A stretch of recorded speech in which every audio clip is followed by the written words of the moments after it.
Welcome back to another episode of Otakus Anonymous. As you can see, once again, me and Danny are virtual. And that's because Danny is on truly the hottest streak in the history of hot streaks in terms of having a bad time by the time Monday and or Tuesday rolls around. And this Tuesday, instead of dog drama or something else, Danny's having tummy trauma. Yeah, I got sick. I went to Summer Game Fest. It was awesome. And I knew I'd get sick, and boy, did I. Sarah's been throwing up. I'm better than that, but, you know, I gave her something awful. Wig arms? Yeah. Get stuffed, idiot. My arms are shaved. Was this for Mr. Hollywood Gigantic Pinar MTG cosplay? Yeah, this was for my Wonder Man Hollywood hero cosplay, because I also went to the Magic the Gathering red carpet for the Marvel superhero set drop. Yeah, so me and Danny had I knew this was coming. I knew what cards you were going to be doing. I knew what you were going to be cosplaying. Do you want to talk about being 3 apple tall, or losing all your muscles, or possibly not stuffing your pants with a zucchini like you promised me you would? Yeah, so it's all been awful. And by it all, I mean like life since day one, since birth. Yes, yeah, since conception. Truly since you turned into a cluster of cells in your mother. Yeah, the doctor took me out of my mom, and he looked down, and he was like, "Oh, you're gonna want to watch this. You're gonna want to see how this one does." And then he started spinning you like a piece of dough. He was like, "Listen, we gotta get the blood into the feet and the top of the head." I love the idea of doctors doing bits. Ever since I got that thing on my nose removed, and I wanted her to be like, "Hey, it came off great. You want to see it? There it is." More doctors should do bits at, like, really stressful times. Like, take a baby out and be like, "Hey, get a load of this. I've been working on this for a while." Like, just spinning the baby. Like, take their, like, cord, their umbilical cord, and be like, "Oh, imagine if that happened on the way out. Could have been bad." Yeah, like, yeah, so I did this Magic the Gathering red carpet event, which was awesome, super fun. Unfortunately, they had me dress as Wonder Man Hollywood hero, who does vaguely look like me. It's as if I was cosplaying Captain America, but I'm pre-serum Captain America. Hunter, and they're putting Steve Rogers' face straight over yours. You're doing all the body acting, yeah. Yeah, I look like Steve Rogers' body double, pre-serum. And then I get to hold up a card of what I'm supposed to look like. And it's, like, 200 pounds bigger and 3 inches of cock heavier.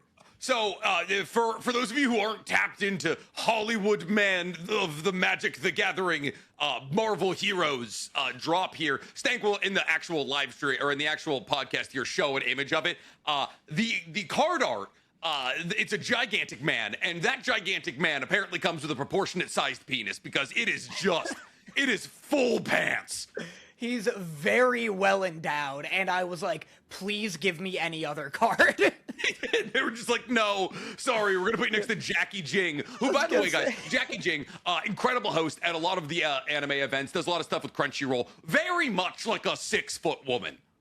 Jackie Jing is so unbelievably tall. Yeah, I was like, "Hey, can you give me a hero that's not going to make me insecure?" And they were like, "Best we could do is a 6-foot tall host." Yeah, in heels, mind you. So yeah, have fun with that, Captain Apples. It's funny because you can see me, like, step onto a platform, and she's, like, here, and I'm in the distance, and she's like, "Danny," and I'm like, "Oh yeah, here I come," and then I go on the platform, I'm like, "Hi, Jackie." It's truly not better at all. But that being said, I would have been in the exact same situation. So maybe I'm happy that Wizards of the Coast doesn't know that I exist. Yeah, it's like, I wanted to do a response video where I'm like, "I'm sick of everybody being so mean about my height. I'm putting my foot down." Yeah. This is how tall I am, guys. Like, you know what we gotta get? We just gotta get you some, like, lemon pepper steppers. We gotta get you in, like, lemon pepper stepper.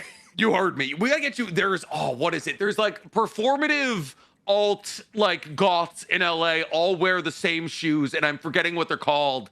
They have, like, 4-inch soles. Like, we gotta get you in, like, the, like, hardcore Doc Martens. Yeah. Yeah, I need just, like, a pair of, like, platform shoes.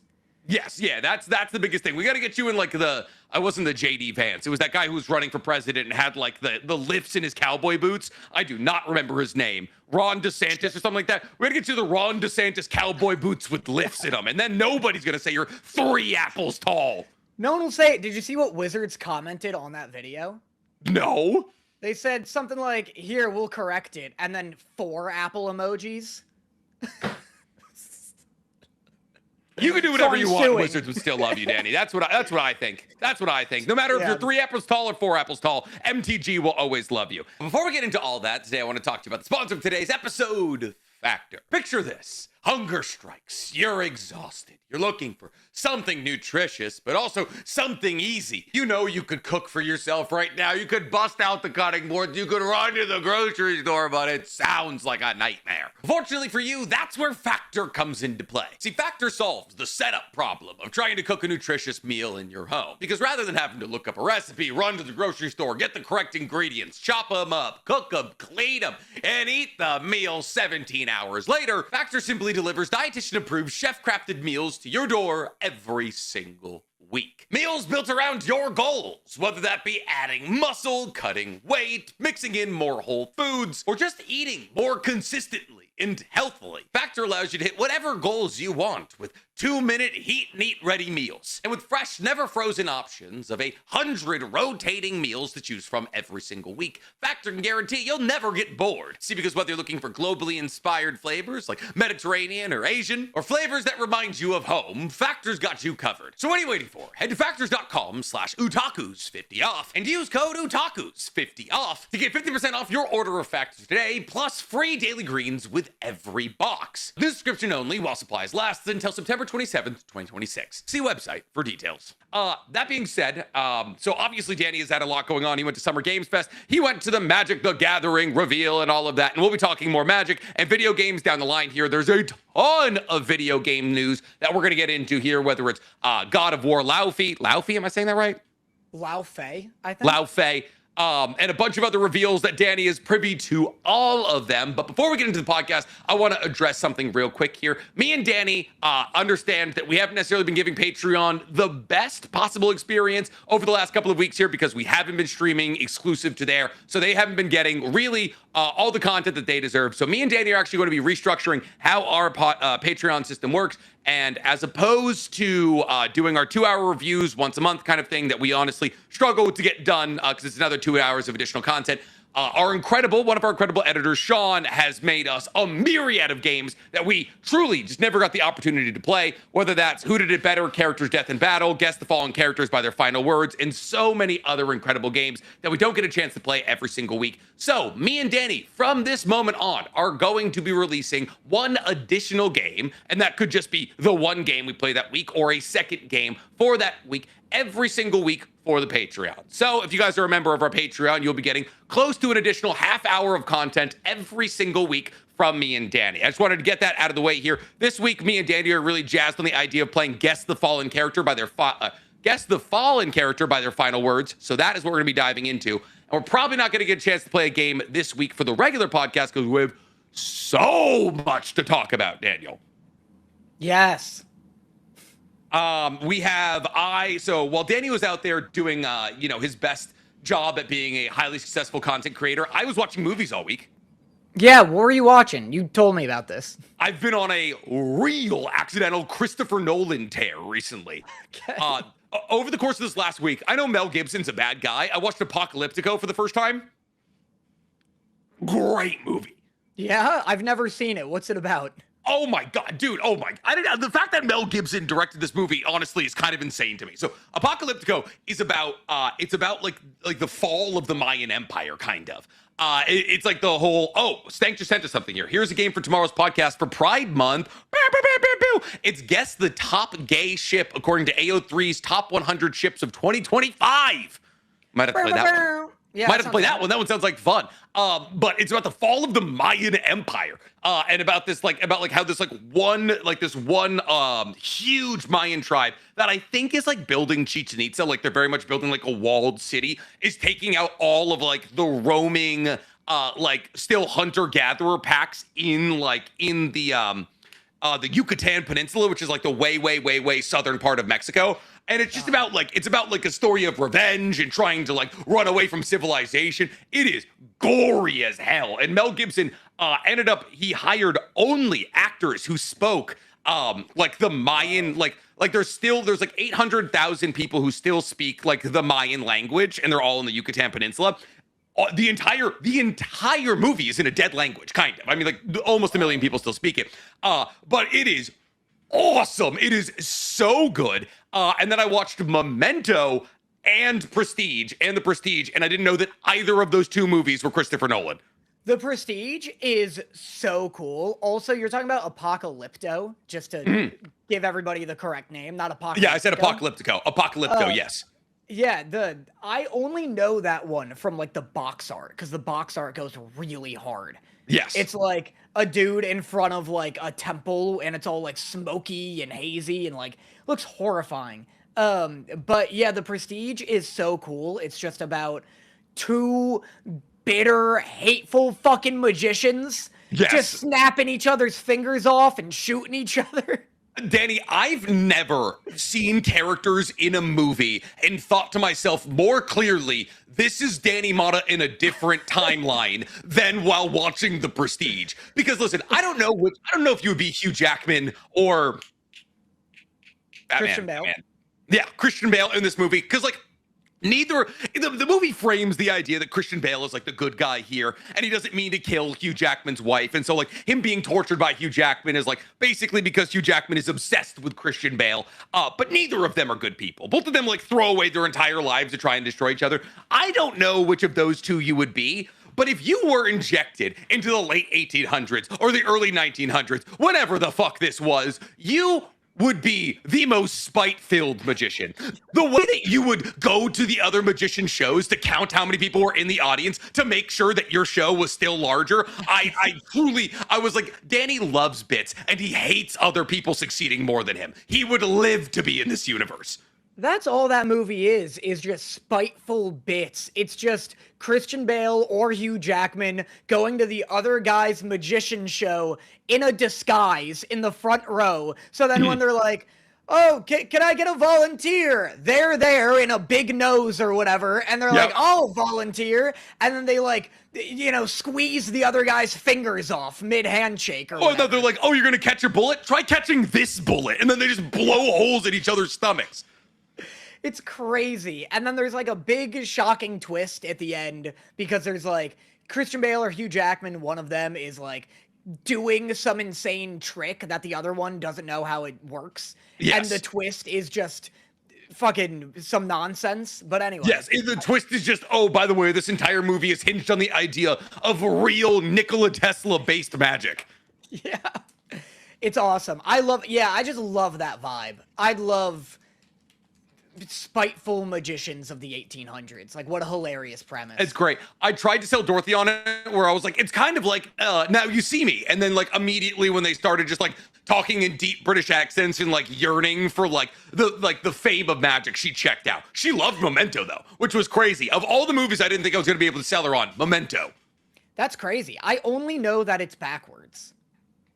It is like you start at the ending and then like, yeah, you keep going backwards like 5 to 10 minutes at a time. It's sick. It's actually like a really cool, it reminds me eerily of like, it's kind of built out in the way that To Be Hero X is built out. Oh, I see. Yeah, To Be Hero X can I tell you something like that a backwards show? Yeah, tell me. I'm not. Hello, sorry.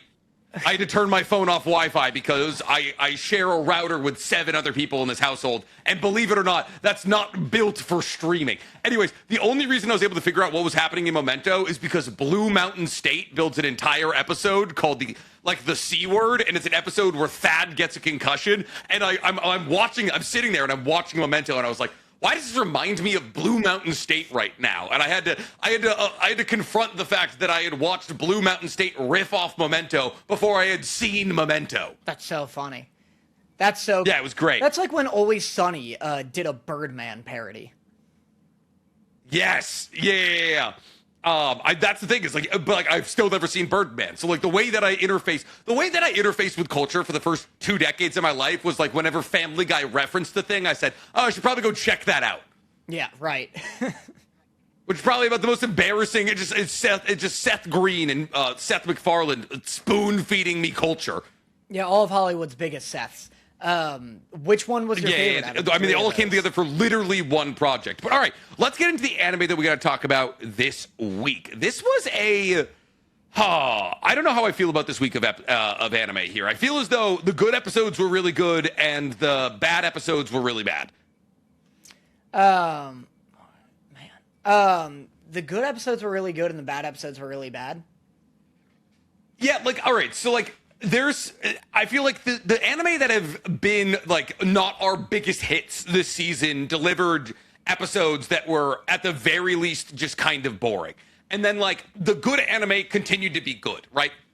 The biggest surprise this week for me was Devil May Cry. And I do not want to start with it. I cannot wait to talk about it. But I guess the worst episode for me would maybe be Daemons? That's the worst for you? Daemons was sick this week. I guess maybe Wistoria then? Yeah, Wistoria was worse than Daemons. This was like the exciting episode of Daemons.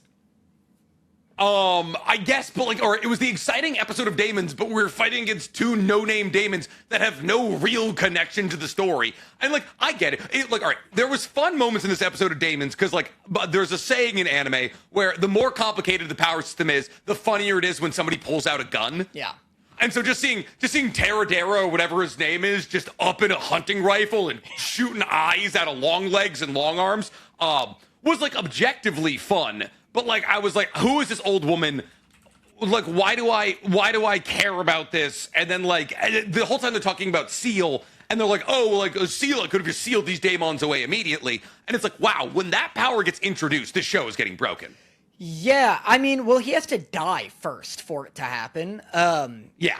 But yeah, this episode 10, Long Arm, Long Leg. And I also really liked, that dude in, like, what is essentially a ghillie suit, just sniping him from far away. I don't know, this was a sick episode. I mean, it's action, which is, like, easy for me to get invested in, but, like, it was, like, weirdly horrific seeing one of them get their eyes blown out and the other one got shot in the leg, and they're all, like, kind of freaking out and having to work together. I see what you mean, though, where it's, like, yeah, I still wish that, like, who we were fighting was, like, a big named someone rather than just, like, oh, another couple of Daemons, let's fight them. Do you remember why we're at this house? Because I don't remember why we're at this house. We were chasing... Why would you do this to me? We were chasing... Well, they're trying to find out what happened to, the twins' parents. Yes. And this house... That's trying to figure out what's happening to the twins' parents is loosely the plot of the show. Well, the house is like some kind of trap set up by the main not Asa's group. Like, whoever ends up at this house can't leave. Well, but the house is controlled by the guy with the gun. That's why his armory is in the house. That's what I mean. They went to the house because they were being tailed. And then it was revealed they were being tailed by the second son of the Kageyoshi, right? Yes. Or the Kagemori. Yeah. So something like that. But yeah, I mean, it's a fun episode. I thought it was really funny when Taradera, whatever his name was looking at long legs, like, or long arms sitting on top of long legs. And he was like, I can't shoot them. They're moving too fast. Brother, you shot the eyes you shot both eyes out of one guy's face. You can't hit them when they're 40 feet tall. I know. After he did that, I was like, do that again. Hit the other dude's eyes. Like, you fucking crushed it. He shoots a chunk out of one of his calves, and he's like, good enough. And it's like, no, eyes work for everybody. Yeah. I like that. I thought it was funny that, like, either left and right, or someone was talking about, like, the legend that is Long Arm and Long Leg, where it's like, oh, they go around stomping, like, farmlands and stuff like that. And they were all insulted, and they're like, how dare they? How dare they say we do such ridiculous pranks? All we did was eat a few people. And it's like, yeah, they don't want to be known as pranksters, but they're okay with people knowing they murder people. That being said, if I was a real legit murderer and people were like, oh yeah, that guy who kind of irrigates by stomping farmland, Yeah. I'd be like, give me my credit. You know, like, give me my street cred. Like, clearly I was doing the harder thing. Don't boil me down to a ding-dong ditcher. Yeah. Oh, yeah, we also got introduced to the butterfly and moth. Remember that? Oh yeah, That yeah. was We get like the second son's Daemon who like one of them gets smacked to death, and they're like, that won't affect him at all. That was sick. That Daemon was really cool. The one that's just like all made of butterflies. You know what I'm talking about? Yes. Yeah. Yeah. That was rad. Yeah, it like I don't know. I like this episode. I thought it was cool. Like I said, it is action heavy. He tricked Long Arm and Long Leg into thinking that he had Seal, and you're right. It's interesting that Seal is like considered the strongest and most horrifying daemon. It's pretty JJK, I feel like, where it's like, if you can't kill it, trap it.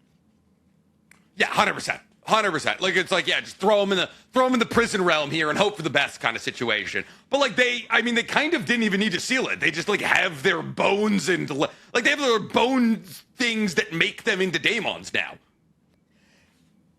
Yeah, well, they like killed these two for sure, but I guess Seal they just seemingly is able to do it like instantaneously.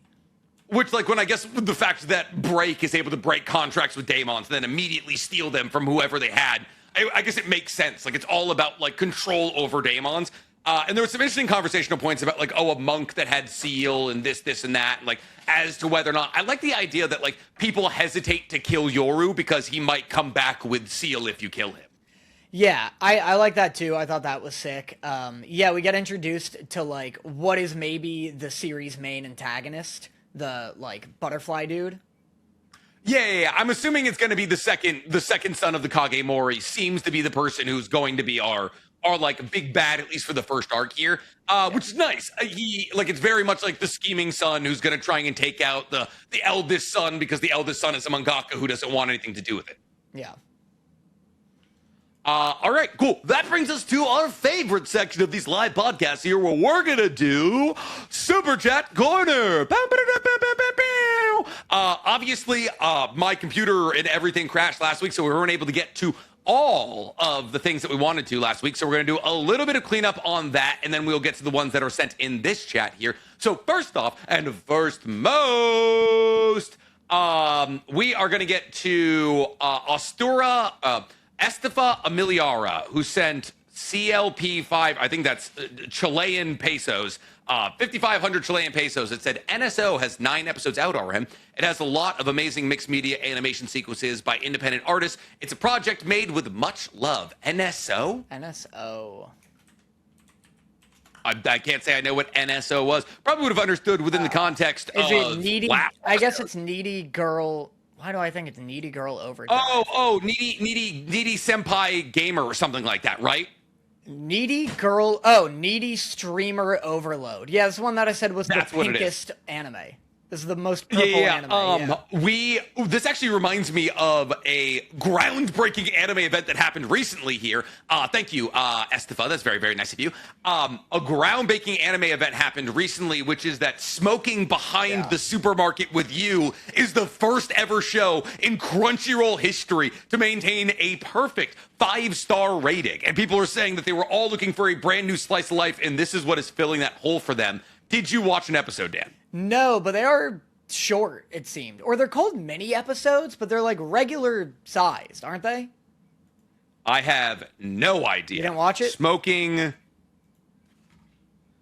Behind the Supermarket with You is currently sitting... Oh, no, it dropped down to a 4.9, but it is at 26.4 thousand ratings. Yeah, when I saw the news that this was at a 5.0... I was like, oh, well, it's probably only like 20 ratings, right? Because then it'd be easier if just these 20 people like it. But no, yeah, it's 26,000 reviews, averaging out to now a 4.9. But which, you know, for a fact, people just saw the 5.0 thing, and it was like, oh, I don't want this to be ranked higher than Full Metal Alchemist Brotherhood, and you started like 1-star bombing it. I know. I don't even know how you review on Crunchyroll. I guess you would just click. Yeah, you go to the title and you literally just click like rate this 3 stars, rate this 4 stars, rate this 5 stars. Really? They are definitely mini episodes. The episodes are at longest 15 minutes long and at shortest 8 minutes long. Yeah, that's so interesting. It's also interesting because they're titled mini episode, which leads me to believe maybe this leads into like full length episodes eventually. Like maybe the next season will be like is this a prequel season? I mean, maybe. I think what's funny about this is it really speaks to the fact that the anime world is looking, and this is something that happened with Kaiju number 8, where the anime world is so desperate to have like more elderly presenting anime, where it's like, oh, these two people are like business professionals who are like burnt out on work. And this is the same thing with what is that? What's that? Agura Getsuku or something like that. Agura, like where the cat sings. Yeah. Where the cat sings metal music at karaoke to blow off steam from work. And it's like, oh, these slice of life anime specifically aimed at the older anime audience always perform so well. Agretsuko, yeah. Well, it makes sense because a lot of anime fans are like, you know, people who were into it in high school and are now like maybe in their late 20s or early 30s. And they want something that like relates to that rather than, you know, being stuck watching shows that take place in high school forever. Exactly. I don't need to watch these two middle schoolers drive a car in a death game here. I'd rather watch two people smoke out their miseries behind a supermarket here. Ichisui Tetsu said $20. And that's a really good question. What's the worst thing to happen to an anime character that you think you could mentally overcome? Nick, I hope things with your house finally go smoother for you. And Danny, if you can beat 2 wolves, you can beat cancer for sure. What anime character gets cancer, though? That's the real question. They don't usually. They don't typically.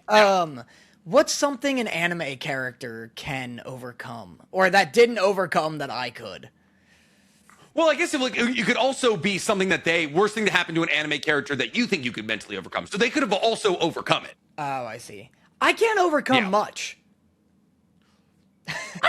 I feel like mentally you're pretty strong. I feel like there's some things you could get over. I'm like a wafer cake. Like, I'm so frequently ready to just implode on myself. Do you think that you could overcome breaking your fingers for power like Deku? Yeah, I was thinking more of like, you need the gratification. You need the instant gratification of, oh, I'll do something, but it means something for me. Yeah, I could triple break my fingers if it means I have a shot at winning like a combat-based tournament. I was thinking more of like traumas, like getting a centipede put in my ear. Oh, no. Well, first off, so like, I guess like I was like, Kaneki does kind of overcome it, but at the same time, he does, like, it does break him. Yeah. I'm not stronger than Kaneki, that's for sure. I'm not surviving Jason's torture. Yeah. Something. I got it. I could get over Nina Tucker's death. From whose perspective? From Ed and Al's perspective. I could mentally overcome Nina Tucker's death in the way that they mentally overcame it. I don't think I could, and I also don't think you could. You were just telling me the other day that you were still, like, getting nightmares about the time you had to break up 2 dogs. First off, that's different.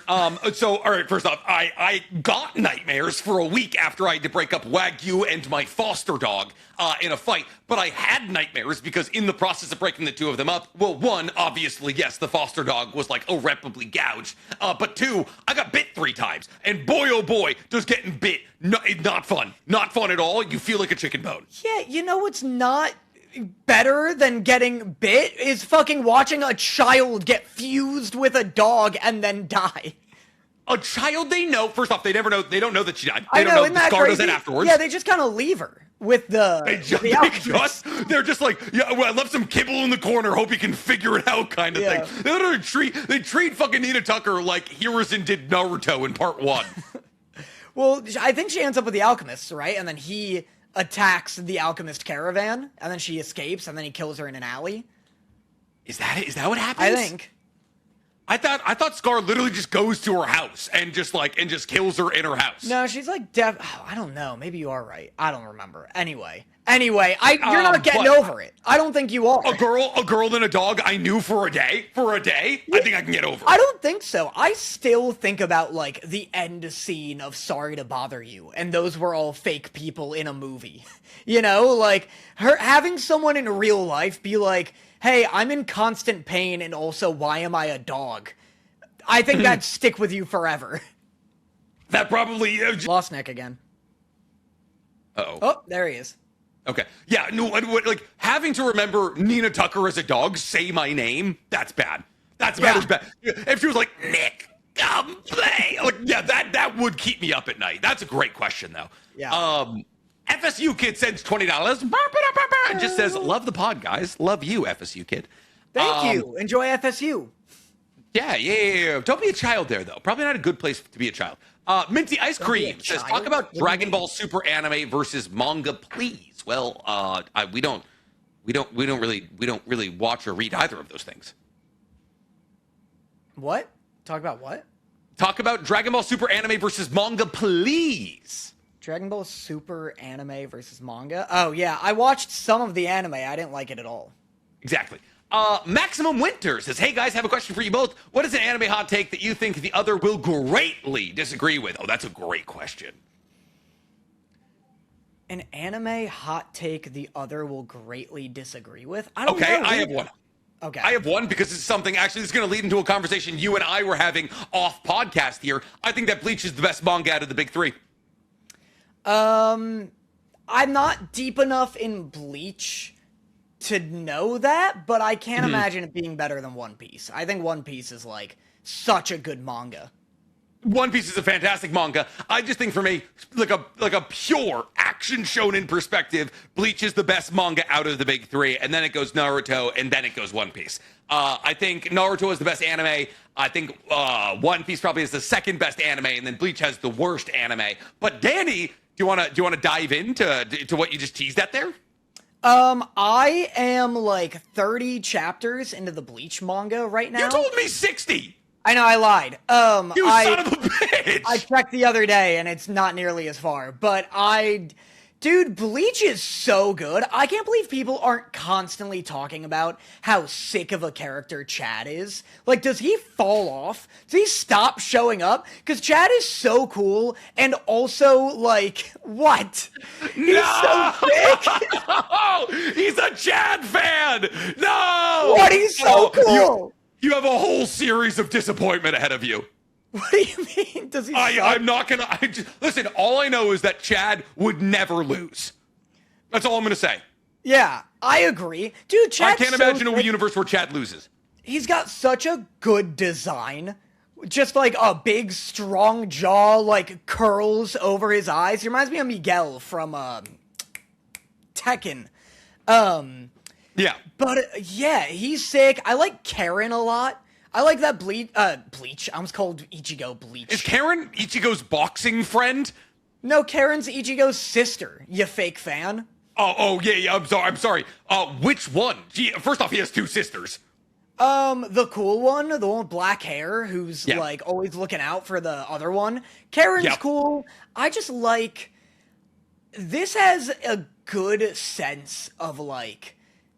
Oh, the mangaka is as cool as he thinks he is, which you were talking about with Dorohedoro. But, like, this feels like Soul Eater and Gachiakuda, where I'm like, this has authentic Riz about it. Dude, Bleach has swag. Like, Bleach has, like, legitimate... Tite Kubo is, you're right, exactly as cool as he thinks he is, which was the coolest guy in 2008. I don't know if have you ever seen the covers, like, the chapter covers for Bleach?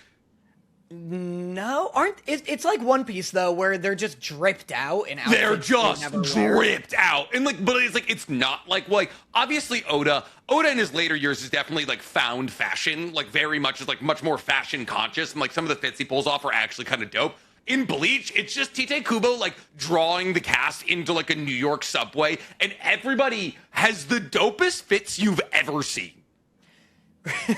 I mean, like I said, that is One Piece again, where it's like, I don't know, and I bet Naruto does it too, right? Where it's just all of the characters just posted up wearing some sick, like, satin button down. Yeah, I mean that's literally. I mean that is the entirety of the plot of TBV of Boruto right now. Just all the characters have ridiculous drip. Yeah. Do you have an anime hot take that I would disagree with? Oh, I recently saw a video pop up again about how I said Rasen Shuriken is dumb looking. And Okay. no one agreed. No one agreed, but everyone disagreed in such a way that I was like so done with the internet about it, where they're like, what a LARPer, what a fake fan, he fucking doesn't like Rasen Shuriken. How is having an opinion on a jutsu being cool or not authentic fanning? If anything, I think it's more LARPing to just eat the fucking poo-poo that the mangaka feeds you. Like, being like, oh, I think this jutsu looks stupid is classic, like, playground kid opinion. I mean, it is very, very funny too, because like objectively you're not wrong. Like it was just like, oh, Naruto has the Rasengan, and he was like, I need to be able to throw this. And then they were like, well, what do we throw in this universe? And they were like, Rasen Shuriken. Like it wasn't like he tried to think of some like random new iteration of some kind of different jutsu. He was like, I'm just gonna make the ball, which could already be thrown if we're being real. We're gonna give it blades, and like now it'll be able to be thrown even further.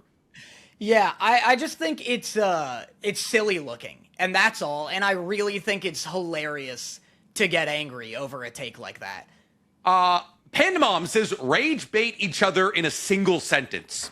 I know it. I got one. I got one for you. Go on. All the characters in Good Omens are ugly.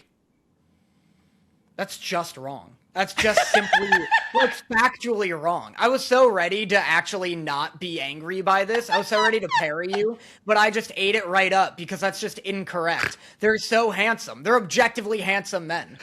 Oh God, I know you like the back of my own hands, which is to say, not very well. Rage bait you in a single sentence. I don't know, because I think a lot of I was gonna say like Michael Bay sucks, but I think you know that. You just like him. I just like his work. I'm aware I can consume bad media and be like, that was terrible, and then also be like, but it was fun. Yeah, I don't know. I really don't know how to rage bait you in one sentence, but I don't think I have to, because I think anyone with eyes or taste is gonna come to your house and burn it down after that Good Omens statement. I will never understand why people are like, these men are the pinnacle of attraction in Good Omens, and they all look like Schmiegel's hotter older brothers. You're so wrong. David Tennant is a drippy cool man. You're so right, Blast Boy. Go on. Yes. Yeah. Hap Set Shut says, such a love-hate relationship with DMC's anime. Don't hate it, but it's really not what I thought we were going to get, and I don't know how to feel about it. I am so hot on DMC's anime right now, but Stank says that it gets weird. Stank says it gets weird in the back end of the season. We're only on episode 4. Yeah, I mean, I can't comment on that. We're only on episode 4. You know? Yeah, Josh the Boss says, DCC is good. He who fights with monsters is better, in my opinion, but it's not like Solo at all. I'm assuming that is about manhwas. Probably. He who fights with monsters. He who fights with monsters sounds like a mini-story told in the Odyssey. There's always, like, he who fights with monsters. Oh, it's a book. Oh, Dungeon Crawler Carl is what DCC stands Oh, for. yes, yeah, because we were talking about that last episode. Lake, and then a bunch of letters and numbers, says, how do we get you to talk about One Piece's current season on the pod now that it's seasonal? That's a great question. Danny is on episode 230 of One Piece. I'm probably like 20 episodes behind, honestly. I get in moods where I'm like, I want to watch and read everything from One Piece, and then I fall out of those moods for like a year. So I'll catch back up with One Piece eventually. I'm just not in a rush. Yeah, I just got to get out of Skypia, and then I feel like I'll be cruising. I said, I'm starting to read Bleach right now, and it's awesome. It's so cool. The bit where they kill that one hollow, and the Chad arc, actually, where they kill a hollow and a giant sword comes out of nowhere and stabs it. And Ichigo's like, what is that? And Rukia's like, hell. And he's like, excuse me? Hell is real and you're going there. You're like, I'm sorry, what? You've seen an I-beam get dropped on Chad and him just be fine, then I take it? Yeah, he's sick. He's so good. In that weird... I'm where they're exploring who killed Ichigo's mom. Yes, yeah, Kingfisher arc. Yeah. Michelle Shaw, author, sends $10 Australian. Thank you very much. And says, we talking books? For Pride, Danny, you should read The Spear Cuts Through Water. Nick, you should read Gideon the Ninth. Both have amazing audiobooks. Okay, wait, so personalized book recommendations is awesome. Gideon the Ninth is about, like, futuristic necromancers. It's Gideon the Ninth sci-fi is necromancers. Tamsin Muir's debut novel, a genre-bending science fantasy that blends gothic horror, space opera, and dark humor following swordswoman Gideon Nov as she's forced to serve her nemesis, the necromancer Haro Hark Nongesimus, in a deadly trial for the Empire's empire.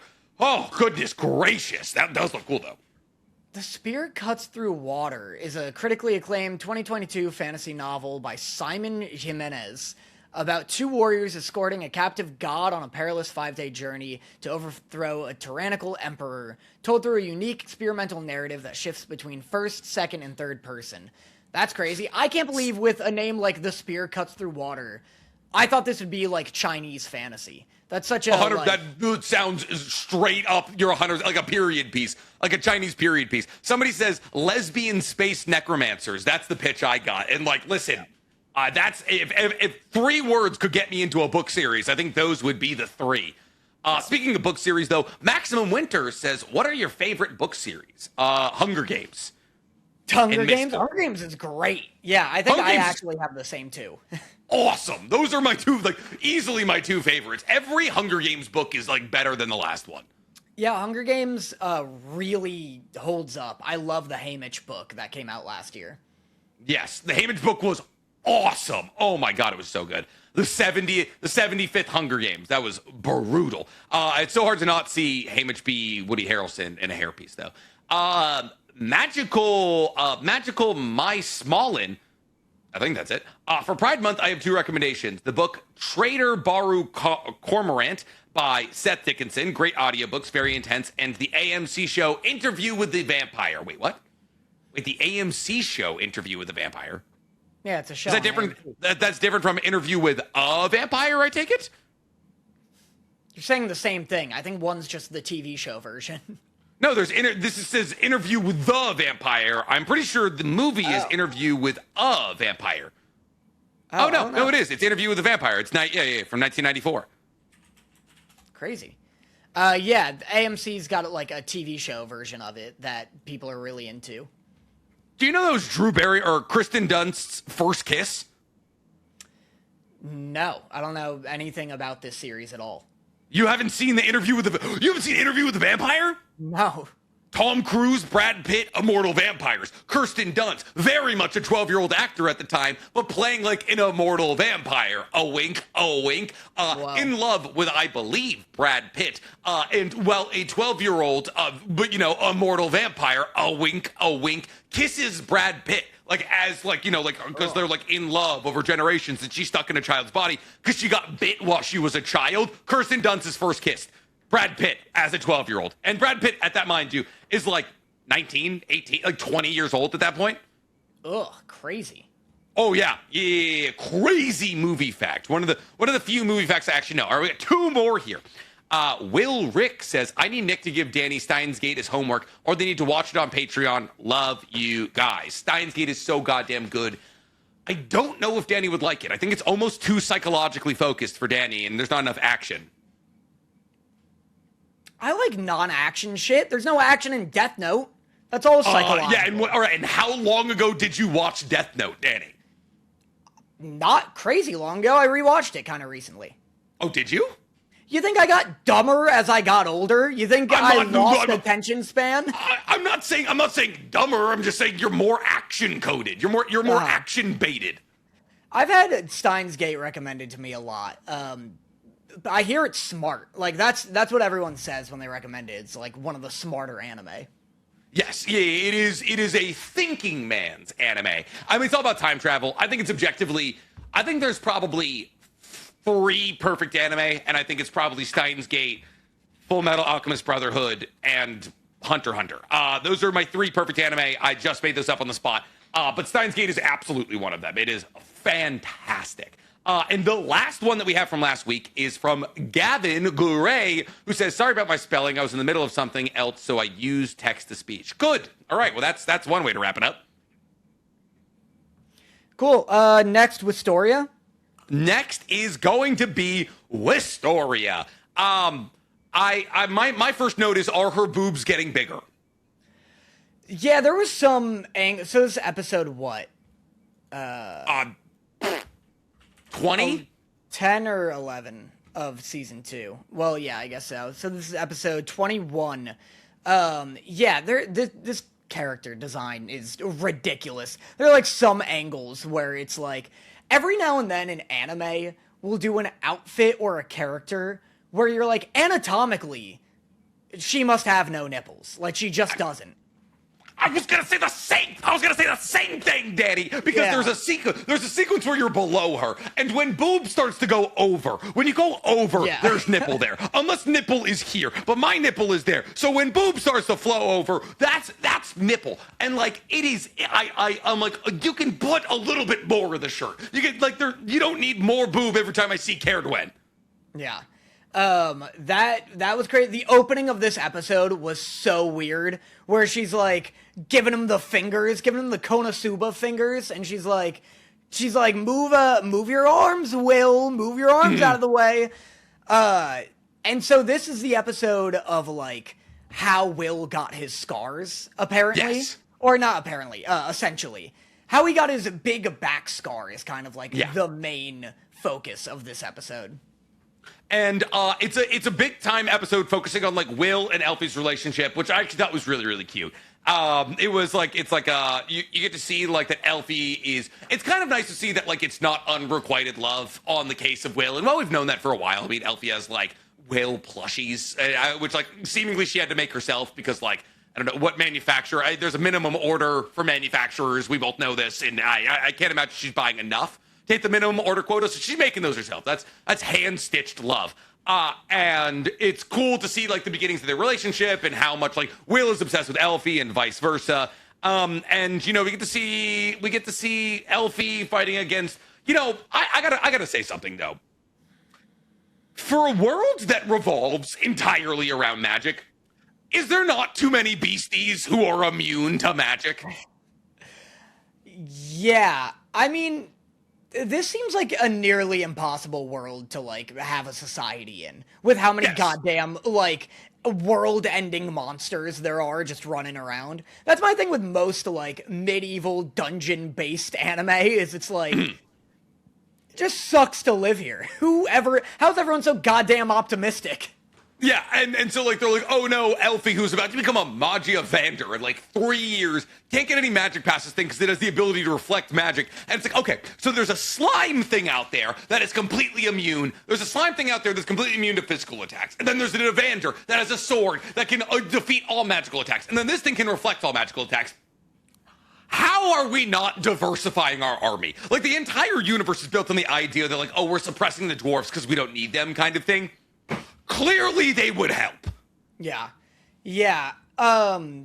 So we get a big flashback of Will and Elfie, and we get, I guess, the first time Will ever used magic. Do you like the bit where he was like, I'm turning into a sword? Yes. Yeah. And it's like, well, first off, how do you know that? If that's a feeling you're feeling now for the first time, like, I can't even conceptualize what that would feel like. I know. You just know. You just feel it in your bones. Like, I'm sorting it. I wouldn't know until a hilt started to grow out of my taint that I was turning into a sword. Like, I'd have to feel a metal shaft leaving between my legs. Yeah. Yeah, so that was good. And then he saves Elfie, the big fucking, you know, dog with horns type monsters, throwing ice at them. He dives onto Elfie, gets struck in the back, uses magic for the first time, summons a sword. Mm-hmm. Yeah. How'd you feel about all this? I'm just reciting the plot beats. Yeah, you are reciting the plot beats. I thought it was actually, in terms of like creative juices, it was one of the more creative episodes. Like, not only because we get this, like, we jump way back in time, but also because, like, the direction and the color templates and all of that, like when we shift to the Dark Forest, when Will and Elfie shift to the Dark Forest and like the backdrop turns all stark black and all of that, it was like a really cool like use of color and background and direction that like changed, like that, like presented this huge tonal shift. And I feel like we don't get like that crazy high level of like directorial vision from Wistoria all that often. So seeing that was kind of fun. I feel like we do. I feel like that's like the only reason you ever liked Wistoria was that the animation was crazy.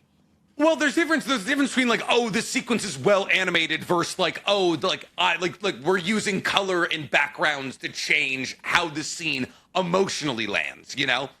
Yeah, I guess so. Like switching up the art style and stuff like that. Yeah, exactly. So I thought that was fun. The fight itself is pretty cool. Like I thought like, honestly, if I was like, oh, there's one takeaway from this episode, Elfie's scream at the end when like Will is like bleeding out over her, chilling, like actually chilling. I know it was funny. Like stuff like that's always funny. Watching a backstory where one character thinks another one is about to die when you know they are alive in the future. Yes. Because she's like, in my mind, I'm like, whoa, he just took that for her. Like, that's sick. He's protecting her. And she's like, Will, stay with me. And I'm like, don't even worry about it. He's fine. Like, he's so fine. What are you freaking out about, okay, child? Yeah. Take some deep breaths here. We also, I'm in episode 74 right now of my Naruto reaction series. Wait, and real so quick, like, are you hearing all of my Discord notifications? I don't know why I'm getting any. No. I don't know why my Discord is like blowing up. I guess I just should close it. Probably just thanks sending all the super chats. You might have the super chats thing not muted, but I'm rewatching Naruto right now for my reaction series, and like I'm getting to the point now where like Gaara's fighting against Sasuke in the Konoha Crush arc, and just something about like re-listening to Gaara's voice acting like job over the course of part one. It's nuts. Like, because obviously there's like the My Blood sequence, but I just did this episode here where he's like telling Sasuke he's his prey.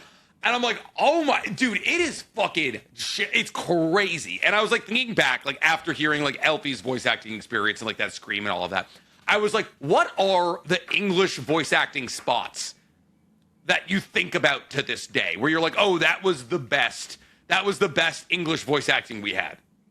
Yeah, I mean, My Blood is obviously up there for sure. Yeah. I love Naruto has like a lot of them because everyone's voice in Naruto is so like distinct. And yes. I love when Naruto's about to fight Sasuke for the first time, like when he gets the orange aura around him and stuff. Uh-oh. Yeah. He gets the orange aura around him and all that, and he's like, you know, I'll break every bone in your body if I have to and drag you back with me. That's awesome. I think probably it's, for me, maybe Erwin's speech, which is like super basic. There's a bit in Chainsaw Man in the dub, which I didn't watch the dub, but I've heard this bit where Denji's like, if I got a pulse, I got a chance. And then Katana Man's like, you have nothing. And I think about that all the time. Or anytime Denji's yelling about being a perpetual motion machine, like when he's like eating the Infinity Devil, that's great. But yeah, so just something about the voice acting, just like all the voice acting experiences this week just got me fucking going. Outside of that, you want to talk, man, it's not Marriage Toxin. Marriage Toxin goes so fucking hard. It's not DMC. They're all pretty good. You want to know which had Atelier? Jesus. Yeah, sure. So this is a Danny Motta special. Oh, hello? Hello? You're like frozen for me visually. That makes sense. My Wi-Fi is literally buns. All right. This episode of Wistoria is which episode? Let me see. No, episode of Witch Hat. No, Witch Hat. Witch Hat. But this is the big old Riche episode for Danny here. Yeah, this was Riche's big traumatic backstory, which was, even though this is like nowhere near even the traumatic backstories we've seen this week, like, how dare they? How dare they give her even a drop of sorrow? Wait, I thought didn't you say, Danny, that it didn't matter how many people joined your Patreon, that if they gave Riche an even remotely close to tragic backstory, you would drop Witch Hat Atelier like hot bricks? You know what? I forgot I'd said that. So I guess everyone who was looking forward to my next Witch Hat video, look forward to it no longer. I'm a man of my word and I'm quitting. Yep, and it seems as though Riche at one point had a brother that she may no longer have. I know, I wonder if he's dead or if he came back way different. Because she was like, if doing this test makes me not be myself anymore, then I'll never forgive you. And it leads me to believe her brother came back and was like not acting like him anymore. Like maybe he like learned some hard truths about the world and was like trying to teach them to her. I think if anything, it's probably that her brother was once like very encouraging of her to like do whatever she wants, like make her crystal ribbons and all of that. Yeah. And I think then like he grew up or something like that. And he was like, well, no, you actually need to study the basics kind of thing. And like she lost her friend in that. I don't think it's something as serious as like, oh, her brother died on a test or something, which would be nuts. But I don't think it's anything that serious. But it would be interesting to see like how that affected Riche and like where that put her character at as she is now. But it is a adorable episode. Just a truly adorable episode here that opens with a got like talking about the mating of wolves and all that. What do you take from that sequence? I don't know. I was also trying to think about that the other day where it was like, well, so I guess the bit with the wolves is that she's explaining that they will like hit each other with like high impact jostles to shake off their spines so that their offspring aren't like injured when they come out. That's basically like the bit.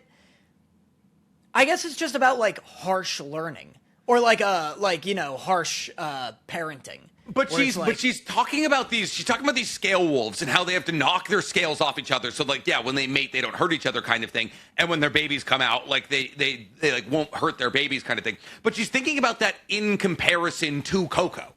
Like she's thinking about the scale wolves and then she's thinking about Coco and she's like, oh, like they make each other weaker in order to be like compatible to mate, that kind of thing. But she's thinking about that in comparison to Coco. And I'm like, is she talking about how she has to open herself up to Coco to learn from Coco? Is that like, because like, oh, she's like, Coco is teaching us all things, even though Coco is like what she identifies as as a weakness, like letting this relative outsider in is a weakness. Or the way that a lot of the internet is taking it is that like Agat is gay and that she has feelings for Coco. Oh, is that how they're taking it? I feel that's like how a lot of. I mean, literally, our chat is saying right now. I take it as Agat is gay and she has feelings for Coco. Because she's talking about wolves mating. Yes, and immediately the first thing that flashes to her is Coco. That's so funny because I feel like comedically that's where my mind would go, where she's like, yeah, like to mate, wolves do blah blah blah, and then it's like, were you coming on to Coco like as a joke? But I don't know. Again, maybe I could be wrong. I was, wrong before about there being like tension in this show. But I don't know. I like what you were saying beforehand where it's like, yeah, Coco makes her feel weak and she is rationalizing that like that is necessary for growth and just for like a healthy living environment to like have somebody who like, descales you every now and then. Yes. Because like, yeah, Coco makes her Coco like basically forces her to lower her guard kind of thing. Like she can't be as serious when Coco's around, but at the same time there's utility in that because apparently by allowing Coco into her life, she's learning and she's getting stronger. And like Coco is like applying it's about the sacrifices parents make. You guys have to understand how starved the queer community is for WLW and media, says Pandamom. I know, I saw that. My thing is, why would Agat be thinking about the sacrifices that parents make? Like, what does that have to do with Agat's story? You know, because the got story is that she comes from a royal family of powerful mages, and that she's relatively, even though she's a successful mage comparatively to a lot of other mages, because she comes from a royal family, they expect more out of her. And so, like, to me, that wouldn't be something that she's thinking about. I mean, again, I took it as like, and we're kind of talking about the same thing, but where it's like, it could be you need someone by your side who, like, sheds your armor for you so that you can be vulnerable and that you can grow. But it could also be in regards to her parents, where she's, like, justifying how harsh they were to her. You know, it's like, they're, like, bashing each other as they run. And on the surface, at a first glance, that looks violent and uncomfortable. But it's for, like, a greater purpose. Gotcha. They're saying Arco is literally one of the more popular ships in the WHA fandom. Anime onlys may not understand it yet, but there's a reason why manga readers love it. As a manga reader who likes Arco. Interesting. So there's a lot of context that I guess we have to wade into here as we get deeper into Witch Hat. But I want to talk about something else here, which is, I think, one of the funniest moments maybe in the history of Witch Hat Atelier is Kiefery talking to Coco about how her, like, what her specialty is, like what she's a specialist in. And he's like, you're a straight line specialist, my love. Like, you're every time you do straight lines, it's the best thing I've ever seen. And I was like, oh, to be a straight line specialist in a world of circles is pretty much the worst thing you could put upon yourself.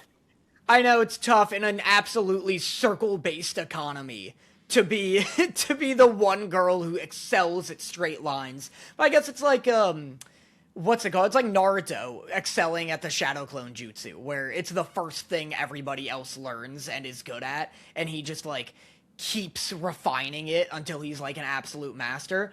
Also, I don't see anything that says you can't just turn a cup upside down and draw that circle that way. Dude, the way, so there's like a fucking auto writing typewriter that, like, is, like, on a big circle, and it, like, writes out a message to Kiefery, and it's like, it's time to take the second test, something like that. Have that thing mass producing circles like that. Like, I don't, like, the fact that we're not mass producing at least, like, 93% of a circle, and then you can draw out the rest of the bullshit inside of there, and the big thing there is like, oh, well, like, if you lose your artistic intent, like, you, like, the ninjutsu doesn't play out as well. It's like, maybe if you automate the fucking artistic experience of drawing spells in the Witch Hat Atelier universe, you lose the magic, but no one's told me that yet.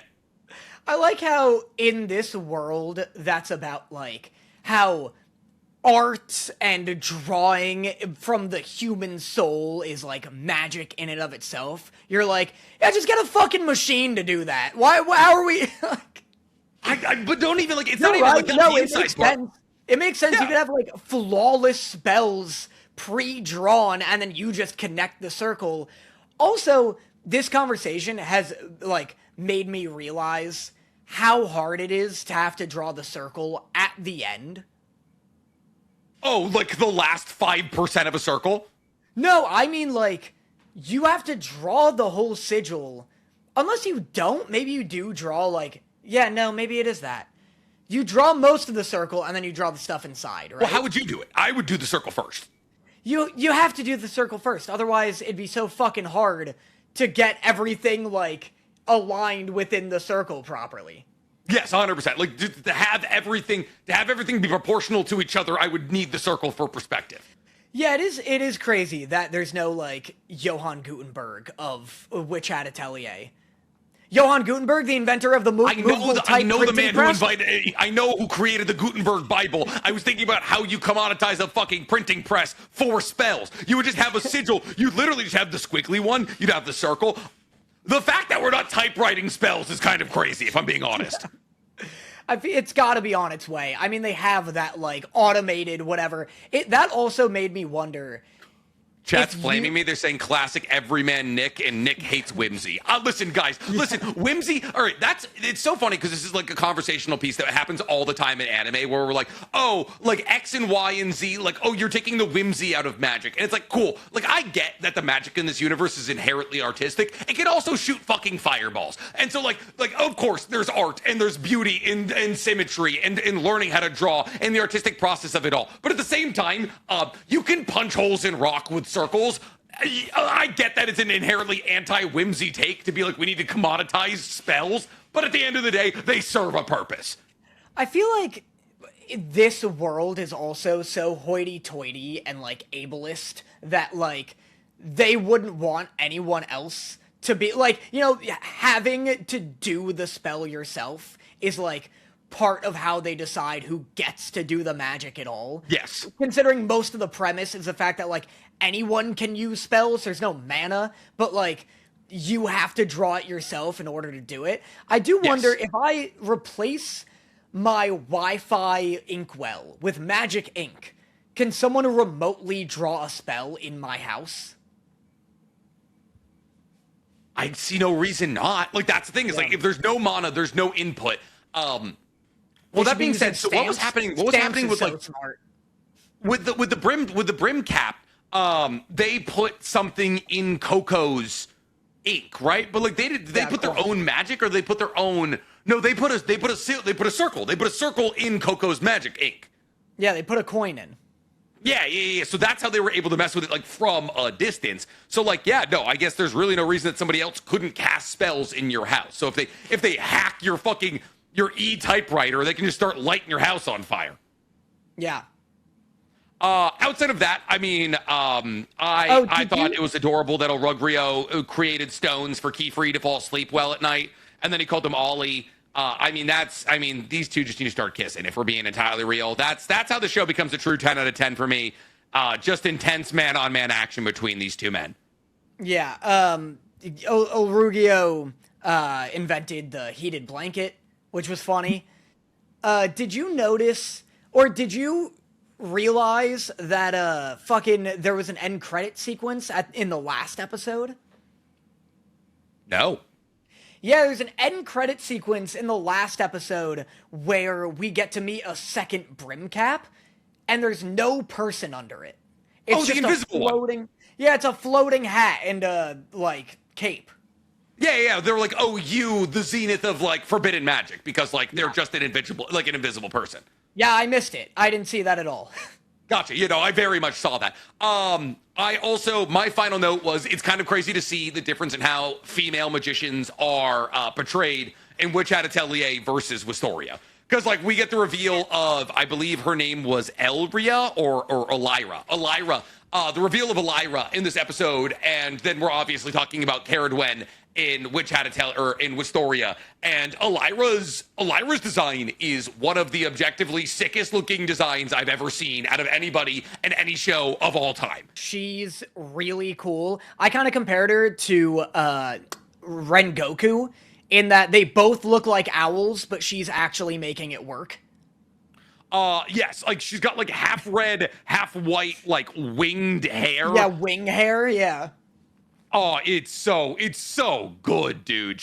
Listen, it's just, like, in terms of, like, character design, like, you know, we gush about Gachiakina. The character design, and outside of the fact that, like, the four main girls are all kind of just wearing the same, you know, outfit kind of thing, the character design for everybody who is not an apprentice of Keyfree has been so sick, and I think Elira very much lives as the living testament of that fact. Yeah, I agree. Yeah, good stuff. Great they're stuff, gonna I think they're gonna tuning exams it in the next episode, which is weird because the next episode's the finale. The next episode's the finale? Yeah, I think there's only gonna be 12 episodes.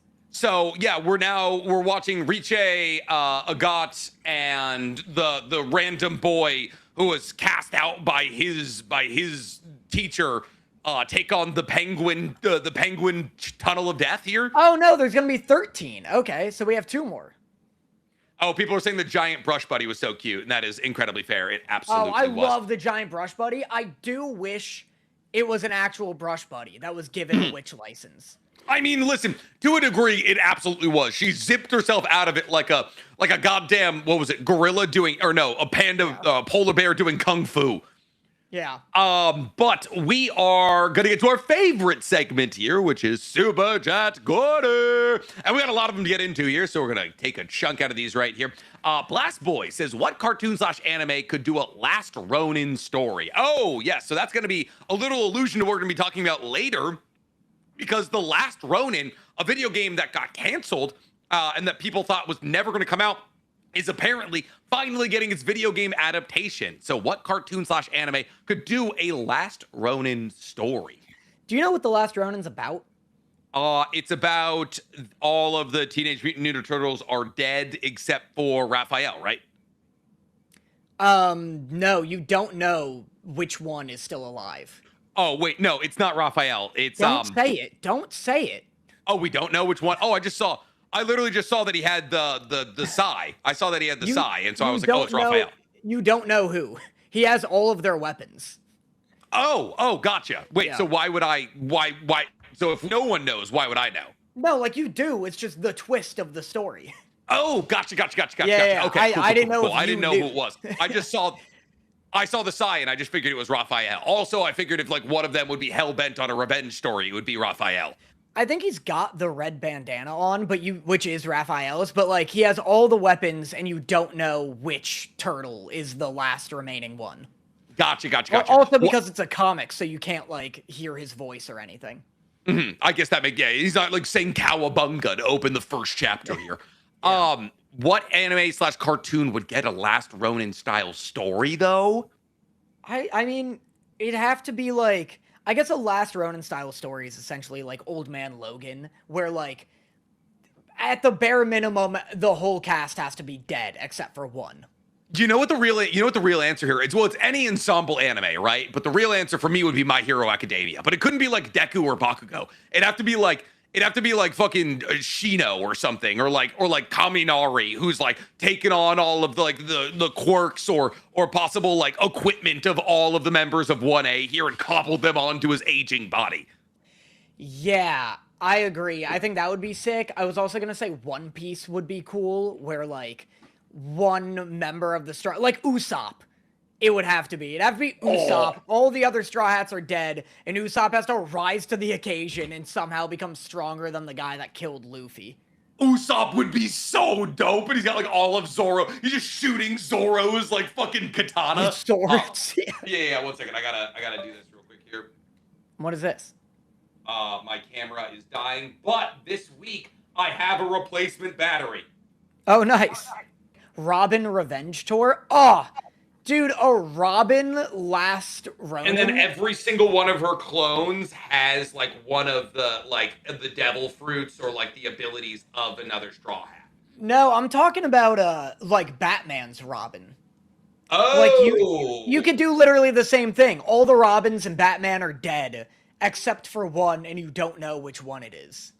That is kind of sick. Wait, I think they've done that, like something similar to that. Like I think it was a Red Hood story where it was revealed that like Batman was actually the Red Hood. Like it was if I vaguely feel like that was a storyline that's been explored once before where like Batman is the Red Hood, but I don't remember for sure.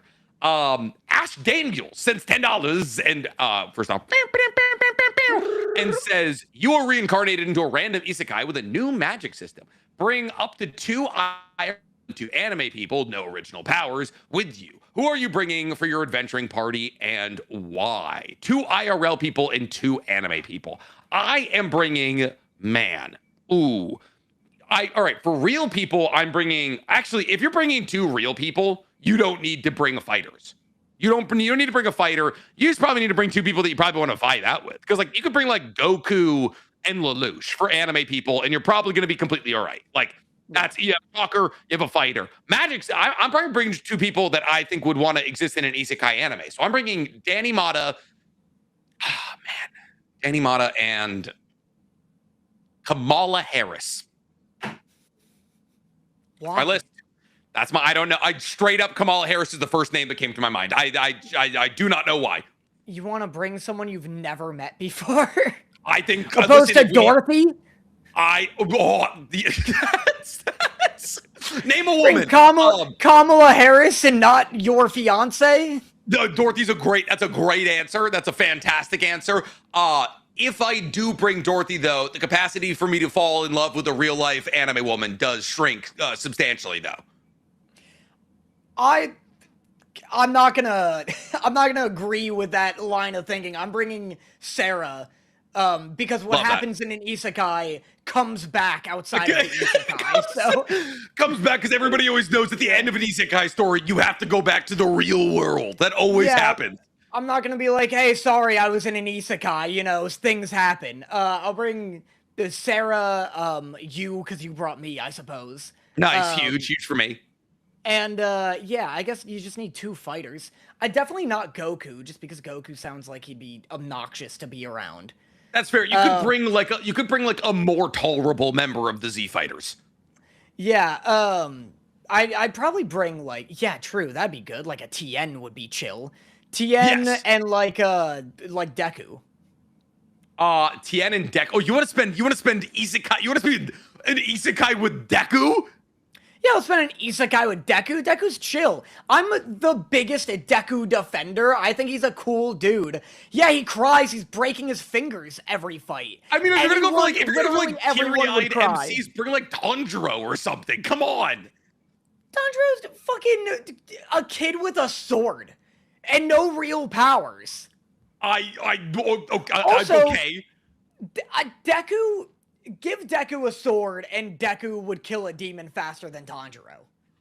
Oh, 100. You give Deku a fucking Nichiren blade. He is ripping through the Demon Slayer universe in minutes. That's what I'm saying. I feel like Deku is chill, and like the older Deku gets, I feel like the chiller he's gonna be. Like, we never really get to see Shippuden Deku. I feel like he's a cool dude. Do you bring somebody with isekai experience? Do you bring like an isekai MC and you're like, I don't know, fucking walk me through this here, you know? Oh, that might be smart. Like, do you get Subaru from ReZero and you're like, yeah, man, I don't know, I'm gonna let you do the bitching. You know, I'm gonna be good drinking at the real life tavern down the street. Yeah, maybe. And Nate Jones says, Nick, where do I see your BTSM interview? You mentioned it in a video a while back, and I hope EDC Vegas was incredible. It was, Nate. And I have 2 interviews with Julian from Black Tiger Sex Machine. There is one that is called AI is Taking Over Anime with Julian from Black Tiger Sex Machine. And then the other is BTSM Manga Review or something like that. And you should be able to find it. Grover says, Rugrio's accent is actually Northern English, specifically the county of Yorkshire, which is also where I'm from. Oh, very interesting. Nice. I love that. I'm still trying to figure out where Tetia's from, but I guess we'll get that next week. I think she's German. She's German? Your answer 2 weeks ago was Dutch. I know, I'm all over the place, but I really think she's maybe German. She's definitely something, that's for sure. G. Wilsford says, Danny, any plans to go to MagicCon Atlanta? Also would love to know your favorite commander. I can answer the commander question. It's pirates. It's Admiral or Captain Beckett Brass, Unsinkable, and yes. Tetia speaks with a slight Danish accent, apparently. Huge for you. Yeah, Nick, she's Dutch. Okay, apparently you're correct when you said that she was Dutch. I don't have plans to go to MagicCon wherever it was, Atlanta, just because I just went to MagicCon Vegas, and like at the end of the day, it's a lot of like just spending thousands on cardboard, and there's only so much of that I want to do in a year, you know? How do you feel about proxies? If you can't afford them, I don't mind. I only get mad at proxies. I get mad when other content creators bring proxies to me, because I know we can afford it, you know? That's like, when our like millions of followers, friends are like, this is my proxy deck, and it's like, you could have bought. I know you could have had these sent to you by Wizards of the Coast. Yeah, when the richest dude I know shows up with like proxies, I'm like, I fucking worked for my deck. Yes, 100%. Like, I bought these one card at a time. Yeah. I built these one card at a time here. Athens Dillard says, first live chat. Just want to say hi. Originally a Danny fan, then Anime IRL fan. Now loving the pod. Thank you for consuming all of our content. That's very nice of you. And then Blur Eats sends $20. It says, just want to say, love the content from y'all. Have an amazing day. All right. We will pick up after Blur Eats, after we talk about, I believe, the best episode of things that we are keeping up with on a weekly basis. Not Devil May Cry, because Devil May Cry is obviously already done. I want to talk about Marriage Toxin, Daniel. Yeah? So, yeah. Wait, but if this is the best thing we're keeping up with, why wouldn't it be last? Well, because like Marriage Toxin is already done. Or no. Devil May Cry, I think, is the best episode of the week. But this, like, it's already done, so it's not weekly. I gotcha. Yeah, I mean, I'm going to be honest. This is episode 10 or 11, one of those. But this doesn't even hold a candle to Bird's Ball. Boy, you just love it. Is substantially, it's less bits, but at the same time, there's still some great bits in this episode. Yeah. This is episode 10. There are some great bits. I really like the Bloodmancer, the Hemomancer guy. Uh-huh. The Bloodmaster's great. Him, like, crying at Giro and just, like... just literally like, shaking him, trying to rage bait him into fighting all of his, like, throwaway Beastmasters. Yeah, he's like, I got 50 dudes with snakes here. You know how hard that is to organize? You know how none of the snakes like each other, and all of the dudes are fucking the same woman. It's a real problem. Yeah, that was cool. They kidnapped the hamster woman, and also we found out that her and Giro have met before, which is crazy. Yes, apparently he saved her when she was a child. We also get to see the koala guys. We get to see the sloth guys. It's just an episode filled to the gills with like low-level beastmasters trying to throw themselves at high-level threats. The sequence of the koala breaking the stick and intimidation, absolutely loved that. Yeah. Did you clock the fact that her Ashikawa, I believe is her name, or Ashitara or something like that, her brother, the brother that she talks about who taught her how to cook anything gruel, which, by the way, if you have a childhood trauma of your father telling you that everything is poison, don't lower your standards for something called anything gruel. Well, he's gonna die. He needs to eat. That's fair. But did you clock the fact that her brother looks exactly like the Bloodmancer guy? No, I didn't. That's both crazy. Pink hair, both wear glasses. Whoa. Maybe it's him. Maybe it's not even like a subtle thing. Maybe I'm just too stupid to have clocked like an obvious like, hey, they're related. Yeah, I mean, like, maybe. We also got the return of the Watermaster in this episode, and I didn't remember the Watermaster having all that. All what? She comes in out of nowhere, and it's an opening shot, because she was wearing, like, a scuba outfit the last time we saw her, and the opening shot is just, like, a pan-up on her butt, and I was like, oh my god.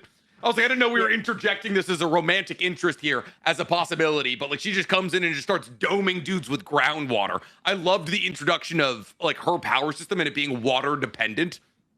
Yeah, I mean, she was sick when she was introduced before. I'm so glad she's back.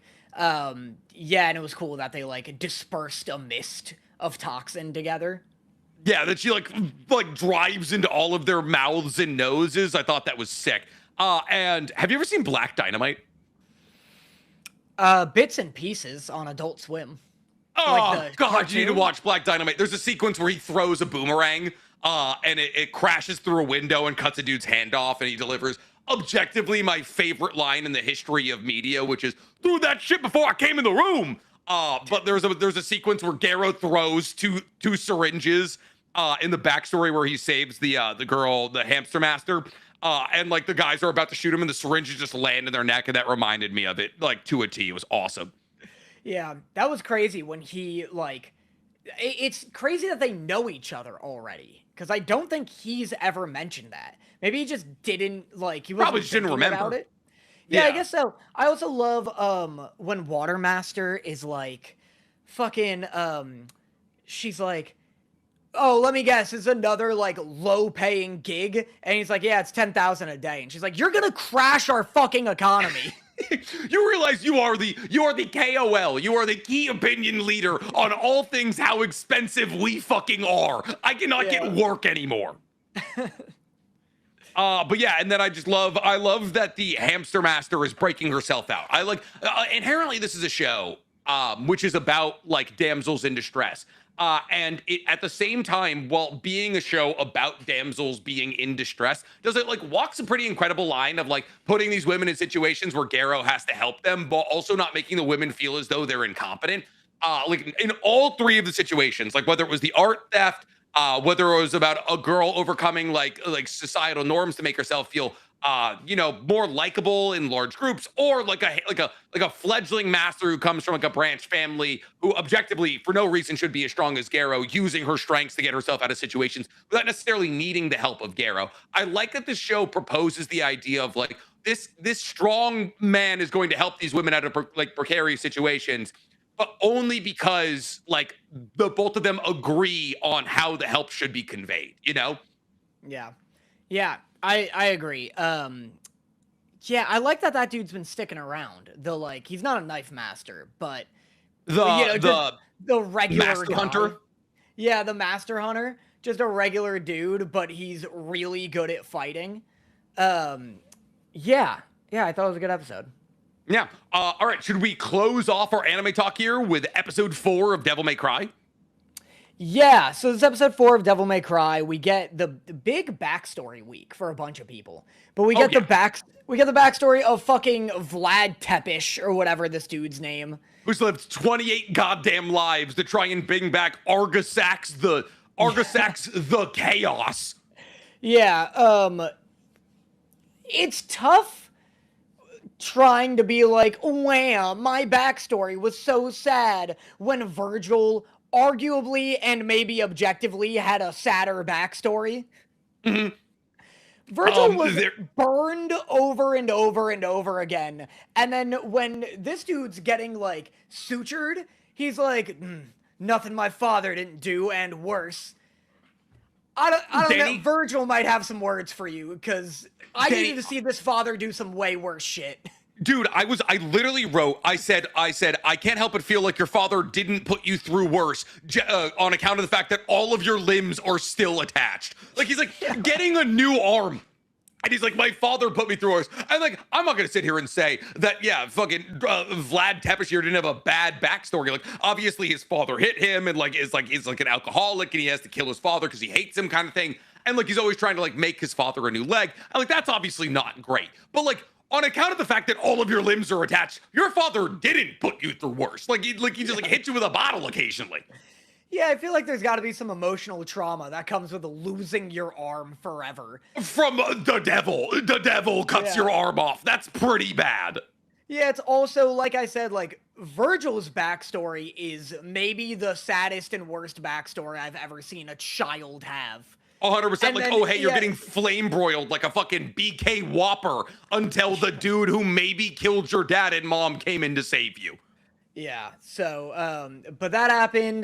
We got a bunch of fighting again. They escape from this dude. Dante and Virgil work together to try and, like, escape this dude, but then Virgil kind of, like, double crosses them and, like, throws them out of a portal so that he could finish it off. Dude, this episode was so goddamn good. There's like the reveal at the end that like Dante was able to steal he was able to steal the coin. And so like Vlad Tepish can't ascend to like super devil power and bring back Argasax the Chaos. And everything about this episode from fucking front to back, I adore. I love how much of the fighting in this season happens in the air in like long combos. It's like obviously like an homage to the video games. Like whenever Dante and Virgil are going head to head with each other, it feels like they're like, it's in-game combat. Like it's like, oh, it's such an homage to just like the combat system of the universe here. It's also just a great episode for Lady. Like, Lady's just like, fuck this, I'm not doing it anymore. We get this, like, big character turn out of a character who's been stuck between, like, allegiance to the country and allegiance to Dante, who she's kind of in love with, which obviously we get more of towards the end of the episode here. But, man, this episode was just filled to the brim. Because not only do we get, like, the Virgil and Dante fighting against fucking Vlad Tepish or whatever, the president gets JFK'd. Yeah, well, not really. What do you think happened at JFK? Boy, oh boy, do you want me to give you exactly what happened with JFK? JFK got shot by his own people, dog. JFK 100. Listen, the first villain was shot by the guy in the room. Yes, by him. That first one was shot. However, all of JFK's Secret Service were out until 5 a.m. partying in Dallas, and every single one of them was deeply hungover. And you can see that the bullet came from roughly the position. The second bullet comes from roughly the position of where his Secret Service guy is, and people think that he accidentally misfired his M16, which, mind you, was not reinstated into the Secret Service rotation for decades after the assassination of JFK, because people believe that it was a misfire from the Secret Service that actually was like the bullet that killed him. And you can see in the photos from JFK's assassination that they've airbrushed out the M16s to try and like get rid of the evidence kind of thing. Oh man, I'm deep in JFK conspiracies, dog. Sounds like it. My God. There's also the theory that his head just did that, which is personally my favorite. Yeah, I have heard that. Yeah, well, so the president here is like trying to leak some hard truths of how everything's been going down politically.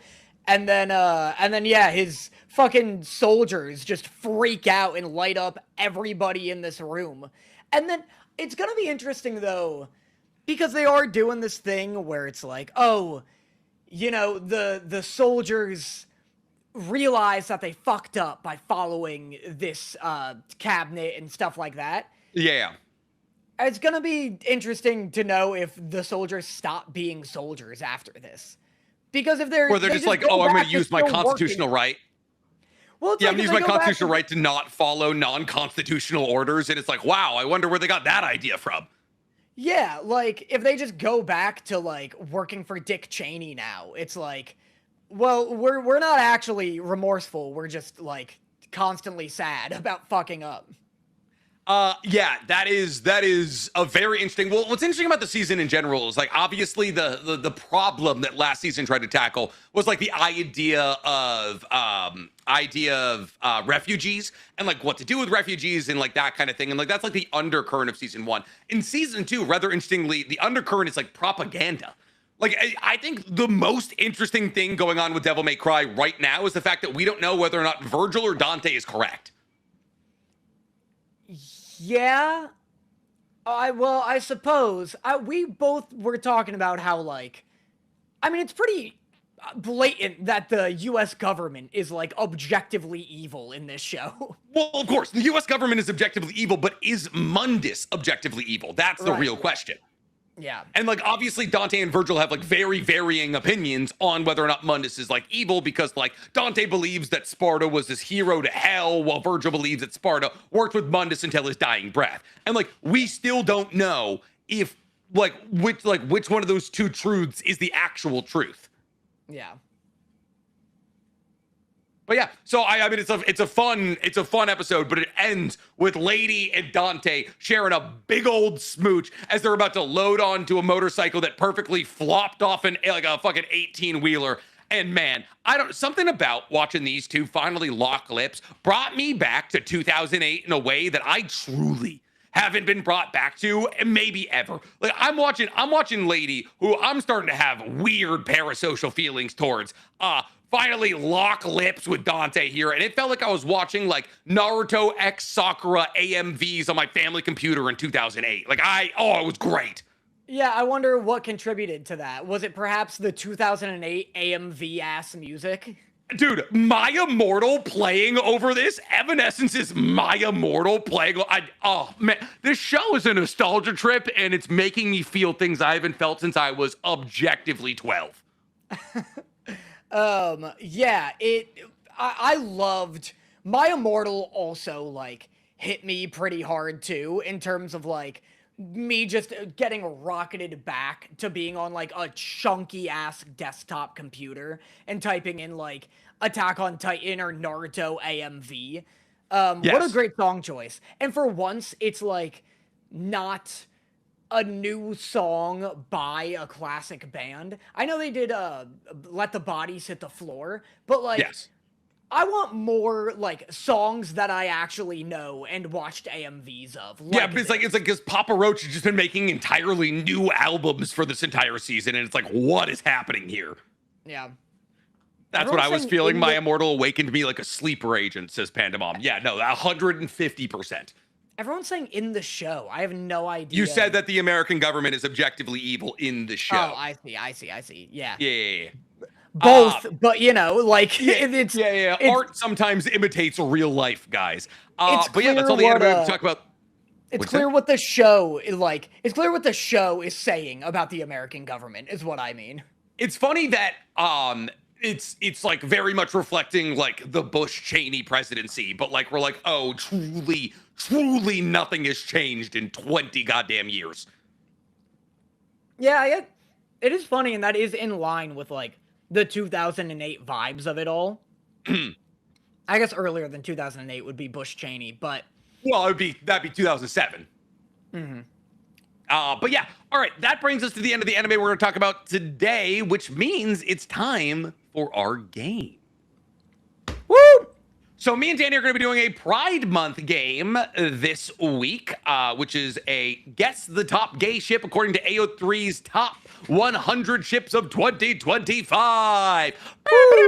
So happy Pride to all of those who celebrate. Me and Danny will also be playing a second game, which is Guess the Following Character by their final words for Patreon. So if you guys want access to both games, you can be a member of the Patreon. We're going to be doing that every single week from here on out. We have a bunch of additional games that we haven't had a chance to play that our lovely editor Sean has made. So we'll be doing the Guess the Top Gay Ship, and then we'll be talking about Summer Game Fest, all of the video game news, and then we'll be switching to Patreon only mode. So let's go ahead and get into our 803 ships. Boom. All right. So, all right. This Number game was one. put together for Pride Month. What? Oh, I was just gonna get into it. Oh, okay.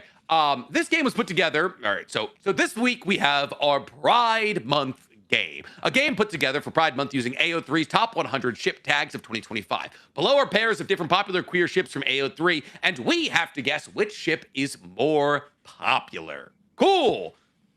So Okay, how should we do this? Should one- I quiz you? We'll both. Or I guess we can do this together. Yeah. Can you hear me? All right. 100%. 100% you can hear me? Yes. Okay. All right, which ship is more popular? Bakugo and Deku or Caitlyn and Vi? Ooh. These are two very popular. Here's the thing. Those are two main-ish characters in massively popular IPs. Here's what's The real confusing about it, though, is one of them's canon. That is a good point. So it's like, I don't know. A part of me is like, I would assume the non-canon one would be the more popular one. Because if you would assume that more people would write about the thing they wanted versus the thing they already got. Yeah, if you want Caitlyn and Vi content, you just watch the show. But if you 100%. want Bakugo, Deku, like, ship content, you have to go to AO3. Well, this is, I guess, a question for probably a more experienced AO3 enthusiast. I guess it really boils down to, what do we think gets more clicks and more plays? Is it BL or WLW? Yeah, I feel like based on the fact that if you want Deku Bakugo, like, actual content, you have to go to AO3. I think that's going to be my answer.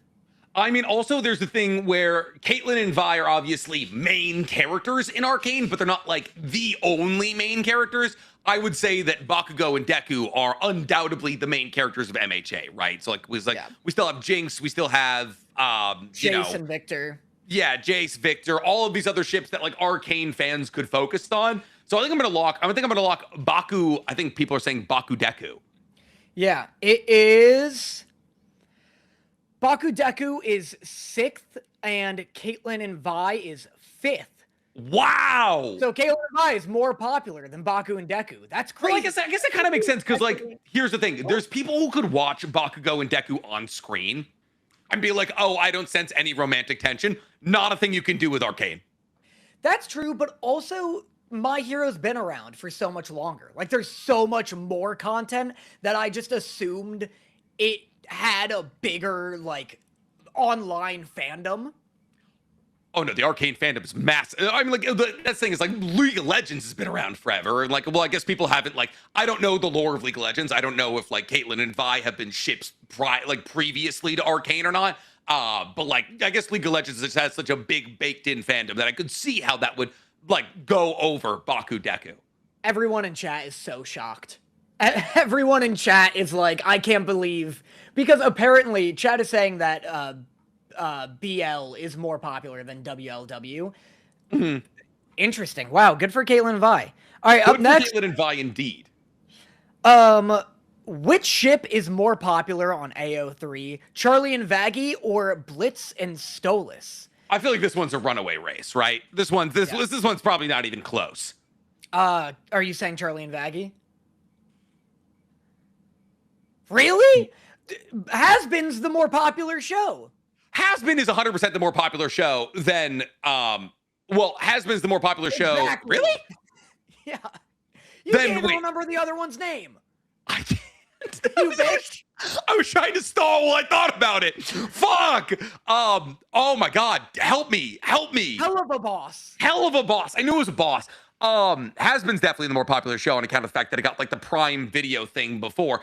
But I would argue, and listen, I'm a big Charlie Vaggie fan. You know, I'm a fan of what they're doing there. Do you think that Charlie, like in terms of number one shipped with characters, do you think that Charlie is like shipped with Vaggie 100% of the time?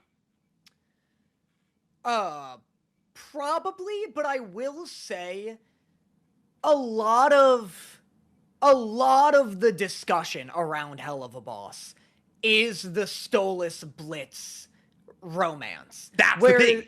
Yeah. I think it is more of a focus with Hell of a Boss as a show and Hell of a Boss as a community. Whereas, yeah, Charlie and Vaggie started together and have just been in, like, a pretty steady and stable relationship since. Exactly. Like their relationship is incredibly steady. It's the only time where it doesn't get steady is where one of them as a character gets unsteady. Blitz and Stolas are in what I affectionately call an abusive relationship. And there's power dynamics, and like it is the most, I'd say it's one of the most compelling storylines that comes out of Hell of a Boss. And so for me, I would say, especially with what chat is saying, where BL is apparently more popular than WLW, I'm going to have to say it's Blitz and Stolas. Yeah, but that was proven wrong in the last one. I know, but chat was aghast, as if this could never truly happen. Charlie and Vaggie is 57th. Blitz and Stolas is 69th. Don't you fuckers ever disagree with me again. Ever. You included. How dare you? How dare you say I don't know these fandoms? Let me see it, so, chat. all right, so what's the argument here? Hold on, here it comes. What's the argument here? What is the argument? Is the argument that that Has-Been Hotel is more popular? Is that why you think that Vaggie and Charlie is more popular than Stolas and Blitzo, or no? I think that's why it's more popular, just in general. So because it gets more clicks, inherently more people would be tied. Damn, what? Huh? Yeah, 69, 9th classic. But like, so that's truly its popularity. You don't think it has anything to do with the fact that like Blitzo and Stolas aren't as good together as Charlie and Vaggie are? I think it's the reason I also leaned towards Charlie and Vaggie is because a lot of people don't like the Blitz Stolas relationship because they think it's like taking over Has-Been Hotel. Like they think it's kind of like dragging the narrative down. And two, people don't like it just morally because, like you said, there is a power dynamic. It is very like morally gray in general. Whereas, yeah, with like Charlie and Vaggie, they have their ups and downs, but it is a pretty stable and like fine relationship. Yes, this next one I'm very excited about, Dan. The next one is who is a more popular ship on AO3? Naruto and Sasuke or Dazai and Chuya? It's Dazai and Chuya for all right. sure. I understand that I've been wrong now twice in a row. I would put $1,000 on it being Naruto and Sasuke. I don't know why, but I feel it in my bones that it's Dazai and Chuya. Naruto and Sasuke are considered the founding fathers of modern yaoi. I really think because, like, 100% of Bungo Stray Dogs fans are shippers. A portion of Naruto fans are shippers. But here's the thing: in the same way that we just talked about, Hazbin Hotel versus Helluva, Naruto is way more popular than Bungo Stray Dogs. Yeah, but I think My Hero is more popular than Arcane.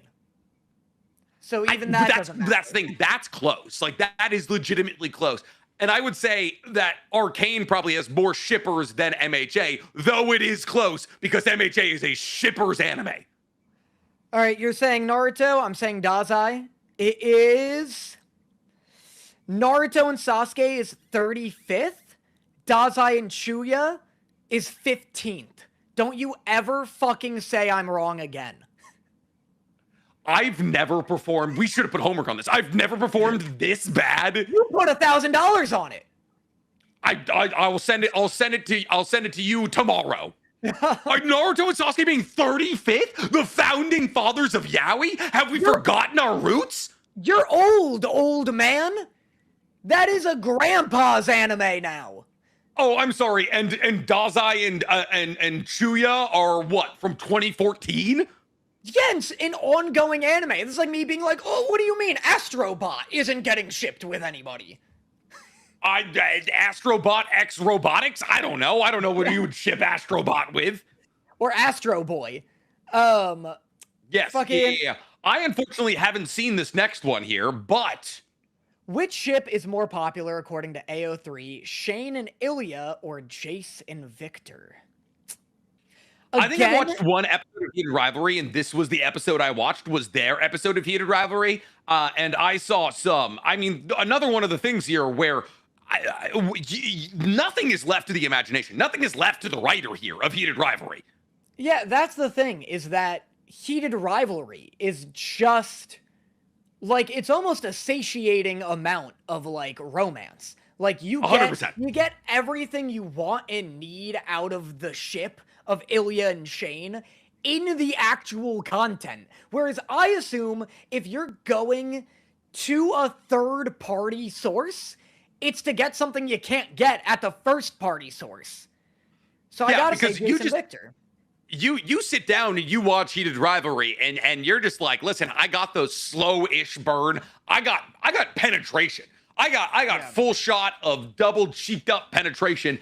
You get everything you need here. That Heated Rivalry was, I mean, a crazy like cultural event though. And so I could definitely see like people extending their love story, Shane and Ilya, but I'm also going Jason Victor.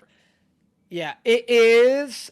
Shane and Ilya is 11th. Jason Victor is the #1 most popular ship on AO3. In 2025, but in still. 2025. That's crazy. That's wild. Was right, Arcane 2025? Arcane was, yes, it was January, February of 2025. Yeah, it was early 2025. That means that Jace and Victor is what, 4 spots over Vi and Caitlyn? Yes. Because they were 5th. Yeah. Crazy. I mean, listen, hey, shout out to fucking to Jace and Victor, baby. I love that for them. I'm at 100%, by the way. No one ever second-guessed me again. However, I mean, listen, if Danny knows one thing, it's shipping, apparently. Call Danny Costco the way that he's shipping. This next one's gonna stump me. It's which ship does AO3 think is more popular? Wait, sorry. Which ship is more popular according to AO3? Shadow and Sonic or Geto and Gojo? I mean, listen, so last year, Sonic #3 came out, which was Shadow's movie. Sonic the Third. Sonic the Third, yes. And I could absolutely see that, like, reigniting people being like, there's tension between Sonic and Shadow. 100% could see that. That being said, we also got, did we get season 3 of JJK in 2025? That was this year. That happened. Was I don't think season 2 2024? I think season 2 was 2024. And like, listen, if there was a season of JJK that was going to revitalize the conversation of like who's kissing in JJK, it's Gojo and Geto. It's season 2. It's 100% season 2. There's chapter 0, which is where Gojo's like, oh my god, I can't believe I have to kill Geto here. But then like you get the sequence of Gojo seeing Geto's body being operated by Kenjaku, and it like freezes him and he gets thrown into the prison realm. I feel as though this could really sink me. I'm gonna say Shadow and Sonic. This could be my first out of touch take. I don't know if Sonic fan art. I think Sonic is a fan art IP. I don't know if it's a fan fiction IP. Am I wrong with that? I don't know. I get all the brain rot Sonic stuff, which is like crazy stolen valor because I don't know Sonic well enough to like giggle about it, but I still get it. I know. I'll also say Sonic Shadow. I think. God damn it! That was supposed to be the one where I separate from you. Ready? It's Sonic and Shadow is 16th. Ghetto and Gojo is 18th. It's Sonic and Shadow. Listen, I feel like if it was 2024, Gojo and Ghetto beats out Shadow and Sonic. That being said, Shadow and Sonic being 16th is crazy. It's wildly high for two anamorphic hedgehogs smashing their bits together. Dude, if I'm not right about this next one, I'm going to be so shocked and confused. This is another popularity poll, I think. Which ship is more popular according to AO3? Reo and Nagi from Blue Lock, or Elphaba and Galinda from Wicked? This is the toughest one yet. So, as somebody who hasn't seen Wicked, or Elphaba and Galinda, like, is there tension there? Is there like, will they, won't they? Oh, yeah. Because all I saw from Wicked was, like, Ariana Grande, and who's the actress for Elphaba? Cynthia Erivo. Yeah, all I saw was them having like a fair amount of like tension. Like everyone was like, they were like, they're like holding each other and crying every time they like interviewed. And I was like, okay, so like clearly there's something going on here in terms of like emotional connection between these two actresses. I did not know if there was like in-universe tension between the two of them. But listen, it's Reo and Nagi. I don't think so. Wicked is so big. However, the second movie was poorly received. And I don't know if, like... But was that out in 2025? It was. That was this year thing. It was out in 2025. Blue Lock was not 2025. And I wonder if people, like, got it out of their system with the first Wicked movie, because it was such a phenomenon, and then no one liked the second Wicked movie. And so they were like, clearly Elphaba and, Galinda could never end up together because the second movie wasn't good enough to prove their love. It's not that. It's more just I think the enthusiasm maybe went away, you know? Like, people aren't going to write a fanfic if they're not excited about a thing. There was no fervor. I think it's Ryu and Nagi, personally, because these two, it's very much like, Brat and Brat Tamer. That's what's happening here. Nagi's this natural talent. Ryu's trying to do everything he can to keep up with him. Blue Lock is also inherently very much a BL tension story. So I'm going Ryo and Nagi. I'm going to go Elphaba and Galinda, and it is... Ryo and Nagi is 43rd, Elphaba and Galinda is 46th. The one I was incorrect about. Finally! The only way I can win one is by not seeing one of the IPs. Which ship is more popular according to AO3? Aizawa and Present Mike, or Bruce Wayne or Clark Kent? Oh, this one hits particularly close to home because, well, one, this is the exact same ship. This is just the American and Japanese iteration of it. I'm not saying that Aizawa is Superman, but this is Golden Retriever, Black Cat. It's a standard BL trope. Clark and Bruce want each other. It would have to be All Might and Aizawa to be Superman and Batman. 100% right. You're right. They don't have tension at all. All Might is asexual. Clark and Bruce want each other so bad. And like, and to the point where they're like, I like Catwoman, I like Wonder Woman. No, you don't. They're always trying to one up each other. And they're just men in spandex and underwear staring at each other's spandex and underwear. MHA though, that being said, Bakudeku was like number 5, which means that clearly the MHA fandom has got some like real shipping capability. And like, I get it. Superman came out this year or last year. Batman came out recently, but like that's legacy. Like that's old man Yowie. Clark and Bruce is old man Yowie right there. I really feel like if DC Comics, like the DC Comics shipping community, isn't usually for these like older characters. It's usually the Robins. It's usually like the Teen Titans. I feel like I've never seen anyone shipping Batman with somebody. I mean, like, yeah, it's like, yeah, you're right. Like, most recently, it's like Poison Ivy and Harley Quinn. That's a very bit, like, a very prominent WLW ship that happened because of the Harley Quinn TV show, and just also just like general, like all of their comic runs. But old Superbats is very much a ship that's existed for a long time. But I'm gonna, you know, my heart brings me to Superbats, even though I think it's gonna be MHA. All right, I'm gonna go MHA. It is Isaiah and Present Mike is 74th. Clark and Bruce is 23rd. Fucking don't talk to me about Old Man Yowie. I know what I'm talking about, dude. Woo! Oh, that's so big for the gang. All right, we got just a couple more. Which ship is more popular by AO3? Which ship does AO3... Wait. Which ship is more popular on AO3? Angel Dust and Husk from Hazbin Hotel, or Valentino and Vox from Hazbin Hotel? This has gotta be Angel Dust and Husk, right? Yeah, I also think that's true. I just don't think Valentino and Vox became more prominent in season 2, so if it was gonna happen, it happened in 2025. But, like, I don't know. Like, Valentino has a following. Obviously, he has more infamy than fame. But even his following, I don't know if, like... I can't imagine the Valentino-Vox shipping being, like... Does anybody want these two together? Like, these are two bad people. Like, I don't... Like, well, neither of these are good people. Canonically in the show. Well, I know that it happens canonically in the show, but it's also canonically not a good relationship in the show. Yeah, I just don't think it's that fun to watch or fantasize about as much as Angel Dust and Husk. So I'm going to go Angel Dust and Husk. I'm going to stick with you on that one.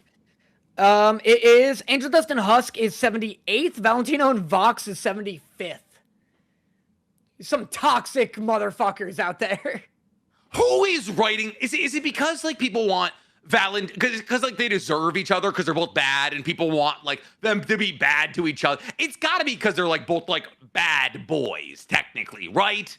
I guess it's like the kind of a similar thing to where what we were talking about with like, I feel like if you can't get the actual relationship in the show, go to AO3. I think it's because it's such a toxic relationship. People want to explore it through like literature. You know what I mean? They want to try and get a Vivzy Pop's writing credit. So they're like, maybe if I explore this relationship in a fun, like unfurly Vivzy Pop way, they'll like get me in the writer's room. All right. Which ship is more popular on AO3? Mira, Rumi, and Zoe from K-pop Demon Hunters, or Sanji and Zoro? So this is just all three of them? This is... I guess so. Yeah. It's very funny to me because like Rumi is very much established in the movie as being like straight, and she's got a romantic plot line. I never picked up most anything. Of these characters are straight, like canonically. Well, yes, I know, but like what I was driving towards here is that like I picked up nothing even remotely close to like romantic tension from this movie. Like all of these other ones, I can be like, oh, either they're together or I could see like romantic tension, right? Like especially like Superbats, right? Like, oh, so both Superman and Batman are canonically straight, but like I'm like, oh, these two want to rub bits. I pick up nothing from Mira, Rumi, or Zoe in terms of like, oh, romantic tension. Yeah, I agree with that 100%. However, K-pop Demon Hunters was the single biggest thing ever in my entire lifetime. So I think through sheer numbers, it's probably that one. You think more than Sanji and Zoro, who have spent 25 years actively trying not to kiss? I think way more than Sanji and Zoro, especially since I didn't hear of any, like... Oh, fuck, you're right. There was no big, like, Sanji-Zoro event this year, you know? No, maybe you're 100% one year they right. were really high up, but yeah, I think it's K-pop. Because K-pop Demon Hunters came out, and you're right, it was truly the biggest thing that's ever dropped in the history of media. I have to say Sanji and Zoro from a moral standpoint because they are the Sasuke and Naruto of the One Piece universe, and they're old man doomed yaoi. So I gotta go Sanji and Zoro here. And it is Mira, Rumi, and Zoe at 14th, and Zoro and Sanji at 53rd. Yeah, this is some old man shit again. And this brings us to our... Oh. I think like, people who were shipping Zoro and Sanji put down their pens and moved on to, like, K-pop Demon Hunter stuff when K-pop Demon Hunter came out. Like, it made such a big splash. That's fair. Like K-pop Demon Hunters was hiring, like it was like a tech company trying to hire as many aspiring AO3 fanfic writers as possible. They were just like, hey, we're busting open the economy here. I'm gonna read this last one here because the last one that we have here is, which ship is more popular? Dr. Eggman and Agent Stone, the live action version, or Danny and Rompo? So which one of these two ships is more popular on AO3, Dan? Who do you think? Yeah, I saw it. Here's the thing. It's which is more popular in 2025. There was no new Danpo content in 2025. However, Sonic 3 did come out last year. So it's gotta be Sonic. I'm gonna go ahead and hedge my bets here on Danpo here, just because I believe Danpo's a legacy pick. I think Danpo's really, made a big splash 2 years ago. And it's truly just not going anywhere. I think it's the kind of thing that people are writing multiple chapters to. It's an extenuating story. And I just don't think Dr. Eggman's got that clout. So I think I'm not correct, apparently, because Dr. Eggman and Agent Stone live action is 77th, and Danpo are not even close to approaching the top 100. That's devastating for you. That makes so much sense. I haven't been fanfickable in a minute, much less with Rompo. The Rompo thing's just a meme at this point. Bungo Stray Dogs hasn't been out for, like, a couple years. That is true. Honestly, it's more on Bungo Stray Dogs than it is on you. I think you've moved past Rompo. Yeah, exactly. New season comes out, like, I'll be all over it again. I'll be taking over AO3. You won the breakup is what's happening right here. Exactly. Cool. You want to get to our news? Sure. I mean, my news is just I went to Summer Game Fest. Tons and tons and tons of game trailers dropped. They all look cool. Gears of War finally got a new trailer. The new Fire Emblem finally got a new trailer. We got a trailer for God of War, Lao Fei. Everybody's freaking out because he plays Kratos' dead wife. However, Asmongold is freaking out, which means nothing. I know multiple people close to Asmongold who say that everything he does is just because he was losing clicks and he's bad at video games. Like Asmongold being upset about something is not. I need everyone out there to know this. The loudest voice is being upset about something. Does that mean that society is failing structurally? Like, yes, obviously it is unfortunate that Asmongold even has a platform. It is unfortunate that he's as popular as he is. The vast, vast, vast, vast, vast majority of people are excited about Lao Fei because it's going to be a great game made by great game producers. Yeah, for sure. It looks sick. It looks very Devil May Cry, more so than, like... They really changed up the combat. The premise is really cool. You're in, like, the afterlife of the gods. So you're there with a bunch of other dead gods, which is crazy considering, like, it's cool because it means you get to meet... Considering who put them there? Well, exactly. So that's really cool, that you could run into, like, the Greek pantheon, you could run into Baldur, but also it's interesting because you can run into, like, Egyptian gods, Aztec gods, whatever, but I'll be interested to know which ones the writers decide are canonically dead and who killed them. You know, it's like if like Ra, the Egyptian sun god, is there, how the fuck did he get there? You know what I mean? So they still have to be very selective with which gods you'll run into, and that's the most exciting thing about it. I mean, isn't it like isn't it Australian mythology or something like that? Isn't what Australian mythology? I thought I heard that it was going to be like Australian mythology. That's what I heard. It's the afterlife of the gods with all of the pantheons. Oh, okay. That's crazy. Yeah. I mean, that's objectively kind of sick. I didn't know Australia had mythology. Well, I'd imagine that it would be like Aboriginal. I guess so. I didn't even thought about it. I don't know anything. I don't know if the criminals who got sent there in the 1800s decided to start making up gods. It feels like a little late in the game, but I'd love that for them. Crazy. Am I right? But anyway, no. The God of War game has nothing to do with Australia, but... Good. Okay, awesome. I'm crushing it then. My best boy this week, / my news, is that both me and Danny have started in our Doro Hey Doro journeys here. And I am 5 episodes into Doro Hey Doro, and I could not be more upset with myself that I did not start this anime / story / universe sooner. Dorohedoro, I think, is everything I've ever wanted in an anime and a manga, and it is vastly, very, very quickly becoming what I do believe could become one of my favorite animes of all time. Yeah? You're on episode, like, 4? I'm on episode 5, and I'm not going to sit here and say that Mappa's adaptation for season 1 looks good. It looks fine. The CGI is objectively good, but it is still CGI. And I heard it gets better in season 2. You told me that they mastered the CGI in season 2, or at least is what everyone is saying.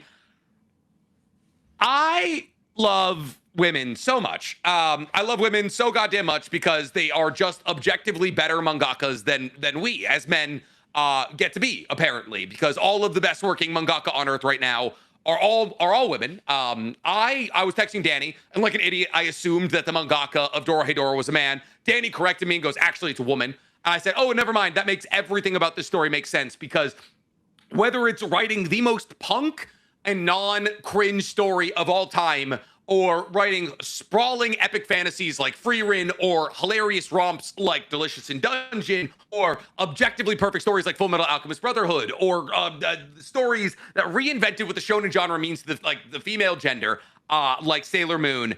Every single time I'm like, oh, this story is fantastic. I want to immerse myself in it fully. It gets revealed that the author is a woman.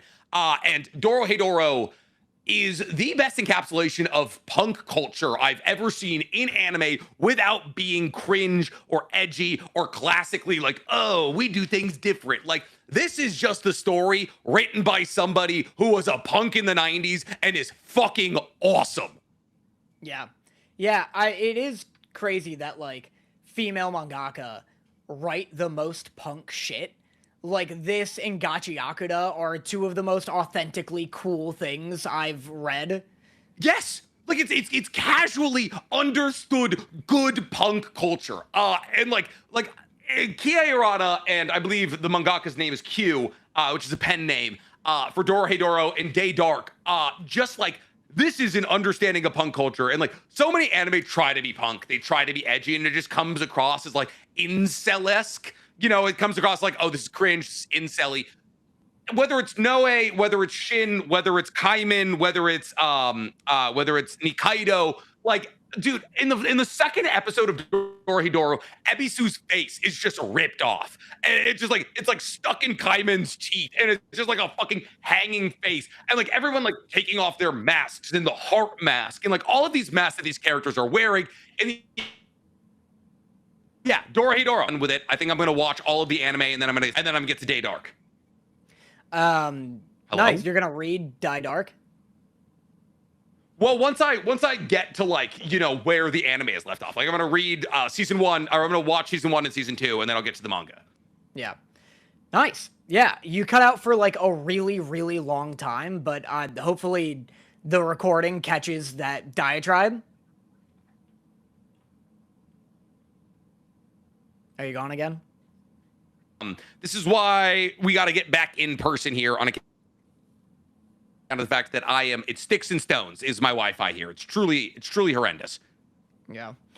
That's tough. I was almost gone there for a second again. But yeah, well, let's get to our wrap up here on Super Chat Corner, and then we'll go ahead and do our Patreon game, and then we'll say goodbye to everyone. We'll say goodbye to everyone before we do our Patreon. But yeah, Tesseract Wolf says, hey Nick, are you caught up on One Piece, the One Piece manga, and how are you looking Elbath in the anime? I am not caught up on the manga, and I also haven't made it to Elbath in the anime yet. I'm on a One Piece break right now. I take like 6 months off, and then I get back into it. It's my palate cleansing time, unfortunately. But I've heard the Elbath anime adaptation, unfortunately, has some pacing issues. Agent Blackbird sends $10. It says, happy to catch my first live. I'm wondering if you're planning to watch/talk about the new Vox Machina. I know you did Mighty 9, but I didn't know because I didn't know if it's only because Danny reacted to it. I'm going to be watching Vox Machina. I'm a massive Vox Machina fan, but Danny hasn't watched it. Yeah, Nick loves Vox Machina, so I assumed you'd be covering the new season. I haven't started, so I'd have to catch up for like 4 whole seasons, so probably not. Yes, and they're hour-long episodes. It'd be quite the slop. The slog? I don't know what I was going for there. Yeah, slog. There we go. Blast Boy asks, what universally hated anime do you think is great? I don't That's a know. good question. Wonder Egg priority. People hate the ending, but people like the rest of it. So I like don't know, I wouldn't be like, oh, Wonder Egg priority's ending is truly what makes it strong. But Wonder Egg priority, you're right, got a lot of fucking flack. And I think it was a brave attempt at an anime for the time being when it came out. And I think the messaging is actually really great. So that's actually a really good answer. Idle Gamble says, I know Nick wants to avoid it, but the new Lord of the Masters, I forget what it was called. Lord of Special Mysteries. episodes are coming out. What was it? Lord of Mysteries. Lord of Mysteries, that's what it was, are coming out, and they look sick. And now is the perfect time. Dan, man, love y'all boys. Thanks, Idle Gamble. It's very nice of you. Yeah, I didn't know new stuff was already coming out from it. That's crazy. Yeah, I guess yeah, considering how crazily animated it was, that is kind of nuts. El Ray 71 all day sends $10 and says, me again. So Go-Go Loser Ranger does take a sec to lock in after character introductions, but from then through season 2, it's good and focused. Not life-changing, but worth finishing. I'll be back. Maybe I'll look into it. Maybe I'll get back into the Go-Go Loser Ranger thing, but right now I am doing Doro Hey Doro. Fuck Shadow says, hello, my question is, if you were able to reincarnate, would you rather be the MC or the best friend in a shonen or seinen? Depends on well, definitely not a seinen. They usually go through fucking awful shit. That's fair. That is fair. Like, it gets the seinen tag for a reason, and that's because like somebody gets skinned alive. Yeah, make me the best friend of a seinen and the protagonist of a shonen. Yeah. I think I'd rather be the best friend. Honestly, character sounds like way too much work. And then you get thrown into harem situations and you got to deal with that whole thing. That's a nightmare. So like, yeah, no, I'm going the best friend route here. I'll just be like the non-consequential archer in the background. Phantom Raphael says, hey, Nick, are you aware that Naruto mobile trailers, are you aware of the Naruto mobile trailers? Besides Boruto, it's some of the best Naruto content we get. No, I'm not aware of that at all. I'm going to look into that literally tonight, actually. That sounds fantastic. Lactic Alcohol says, wanted to ask Danny if he's going to watch the Good Omens movie / last season. I don't know. I like genuinely still haven't figured it out because Neil Gaiman has like a bunch of, I haven't looked into any follow-ups on his like accusations or anything like that, but like I remember that was a big stressor when I was accusations. Yeah, accusations. He was like, Neil Gaiman had like a bunch of women come out and say that he like sexually assaulted them. And that's so, the director of Good Omens, or? That's the author of, you don't know Neil Gaiman? That's the author of the book and also like the showrunner of Good Omens. But I remember like in season 1 or 2, I'd already started it, and then all of that came out, and I was like, hey, obviously I don't condone any of that stuff, but I'll just finish it through just to, you know, honor the actors and the crew that all, like, worked on this. Now with season 3 coming out, like, I don't really have a ton of enthusiasm towards it because of all of that. So, I don't know. Yeah, I mean, that makes sense. Like, you're like, hey, listen, I'll finish out this piece of content, but why keep giving it airtime? Goat says, have you guys read or seen The Climber? I've heard of The Climber. I've seen the artwork. I think you've seen the artwork as well. It's like the world's most beautiful manga. Yeah, Climber's sick. Have you read it? No, I bought it and I was gonna read it, and then I had a friend visit not long ago who is a climber, and I was like, oh, let me give you something, because I have too much shit, so I like giving gifts to people who visit. And I was like, oh, here, you should read Climber. And he read the first volume, and he really liked it, so that was good.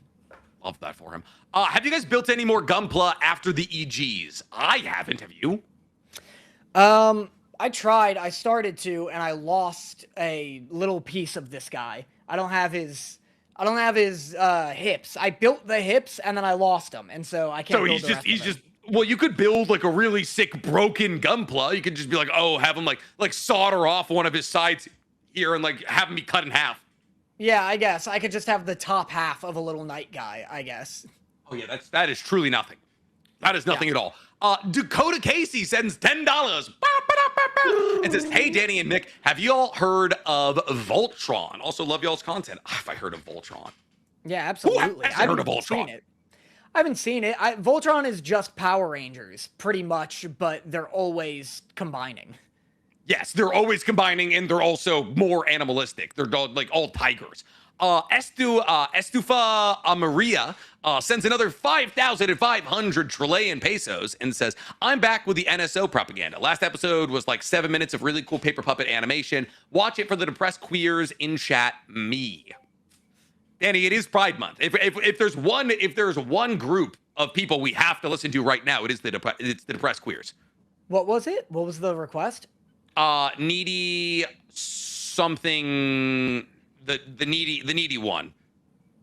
What was the request? That we watch the NSO show.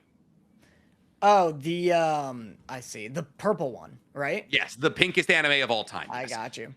I'll check out an episode at least. Yeah. Planewalker says, if you could be pilots of any Megazord, which one and which part? That's pretty sick. There was a shark one in Ninja Storm. And so probably that. I don't remember what part of the Megazord he becomes, but I always thought that was cool as hell. But like, all right, but a shark doesn't feel like enough. Shark doesn't feel like enough fucking like body parts. It's like, what are you, the tail and the fin? Yeah, I guess so. You're right. I want to be like an arm. I don't want to be a leg. I feel like that'd be annoying, but you also don't want to be the chest and head because then that's stressful. Oh, dude, it's just, and everybody's life is dependent on you. That is night. I mean, I chose to be the best friend for a reason. I don't need that level of responsibility. D Phantom says they should rename DMC2 to Lady and her two dipshits because she carries this show. Give her a weapon that can kill him, and I believe she could kill Mundus right now. That's honestly incredibly fair. I knew Nick would agree with that opinion. Nick is the biggest lady fan in history. I'm like I said, I'm getting real fucking weird and parasocial about this animated TV character, and I am the world's biggest lady fan. Missy Solo says, forgot to say, you guys are awesome. Thanks, we appreciate you. That's very nice of you. Mwah. Teddy Hart sends $20 and says, if somebody captured a Juby fission, fission being during the 4th grade Shinobi World War, and sealed it inside of a Zetsu, and then gave that Zetsu a curse mark, could the absorbed nature energy feed? Oh my god, I feel like that's a Naruto algebra question. Somebody captured a Juby fission, being during the 4th grade Shinobi World War, and sealed it inside of a Zetsu, and then gave that Zetsu a curse mark. Could the absorbed nature energy feed and grow the sealed fission being until it rivals the OG? Okay, so fission being, you're talking like Kinkaku and Ginkaku. That's what you mean, like a Sora. And then you seal that person inside of a Zetsu, and then gave that Zetsu a curse mark. I'm assuming from Orochimaru. Could the nature energy feed the sealed fission until it rivals the OG? Well, a curse mark, you'd be taking energy from Orochimaru, and then the Zetsu itself is made out of Hashirama cells, so naturally, I'm going to say yes. I'm going to say yes because I don't have the algebraic mind to do that right now, Teddy Hart. We're getting into OC character territory there, and that is a lot. But I'm going to go ahead and say yes, 100%. Hey, Nick and Danny, what did you think? This is from Pie Slayer. Hey, Nick and Danny, what did you think of... Let me back in. Please, Danny. I think you're back. Can you hear me? Hi. What was the question? It's all right. Hey, Nick and Danny, what did you think of season 2 of OPLA? What is OPLA? One Piece live action. I don't think either of us finished it. No, we didn't finish it. It was good. It was better than season 1. We were watching a ton of shit at the time. The last episode I watched was Zoro fighting 100 dudes, which was sick. Yeah. That was one of the cooler, action cinematographical scenes I've seen in a long time here. And we are going to wrap up here with the Greek weeb who said $20. And said, for Loser Ranger, read the manga. Anime went for anime only ending and cut/changed important stuff. Season 2 was done before what they adapted finished, so they made up the ending. Manga, one of the best things I've read. Super unpredictable. Okay. I mean, if Don showed a jump, I'll read fucking anything. Oh my god, Stank just keep sending new ones here. All right, we have 4 more then. Never mind. Oh my god. And Antonio Woodlong says, yo guys, are you guys ever going to do a world tour / come to Australia unlike the cowards at Escape Pod? No, probably not. Only if they invite us, but yeah, we don't seek out countries to go to, unfortunately. Yeah, it's just a lot of travel, and me and Danny are not nearly as famous as you give us credit for, though we do appreciate it. The Greek Weeb sends another $10. And says, also, Nick, this is a video I'm planning, but would love to hear your picks for it. Best time skip in anime, ranked and explained, or best training arcs in anime, ranked and explained. Best time skip? I mean, Naruto, Boruto. What else is a time skip? One Piece. Yeah, One Piece has one. It's really just kind of a mega shonen thing. Best training arcs, that you can get much, much deeper in, though. I mean, that's like fucking Bleach, Dragon Ball, Naruto, everything important's got a training arc here. I'd love to see those videos, though, Greek Weeb. Fucking hammer those out. Estufa Amelia Amaria says, yay, I win. I'll take an episode. Love from Chile, guys. Love you, too. Dakota Casey sends $10. And says, comment get asked. Danny, how do you feel about Black Butler art change? I think if you're referring to the art change from, like, pre-Book of Circus to Book of Circus, I think it's sick. Otherwise, if there was another art change, I don't know what you mean. But yeah, the art style quality, or the animation quality, jumped so high pre-Book of Circus to Book of Circus. And I liked it a lot. I thought it looked great. It was a great improvement. Cool. And then our last one is Teddy Hart, who says, no efficient beings were the 1,000s of many Jubies that battled the Allied Shinobi forces. But thanks regardless. You guys are great. Thanks, Teddy Hart. We appreciate it so much. All right, guys, that's all we have for this week of Otakus Anonymous. We appreciate you guys checking in for another episode. Me and Danny are going to go record another game that is going to be a Patreon exclusive game. So if you guys are looking for additional content this week or just in general, you can go over and pop over to our Patreon for $4.99 a month. We're going to get a ton of fun and new additional games. All right, guys, we love you so much, and we'll see you later. Bye-bye. Bye.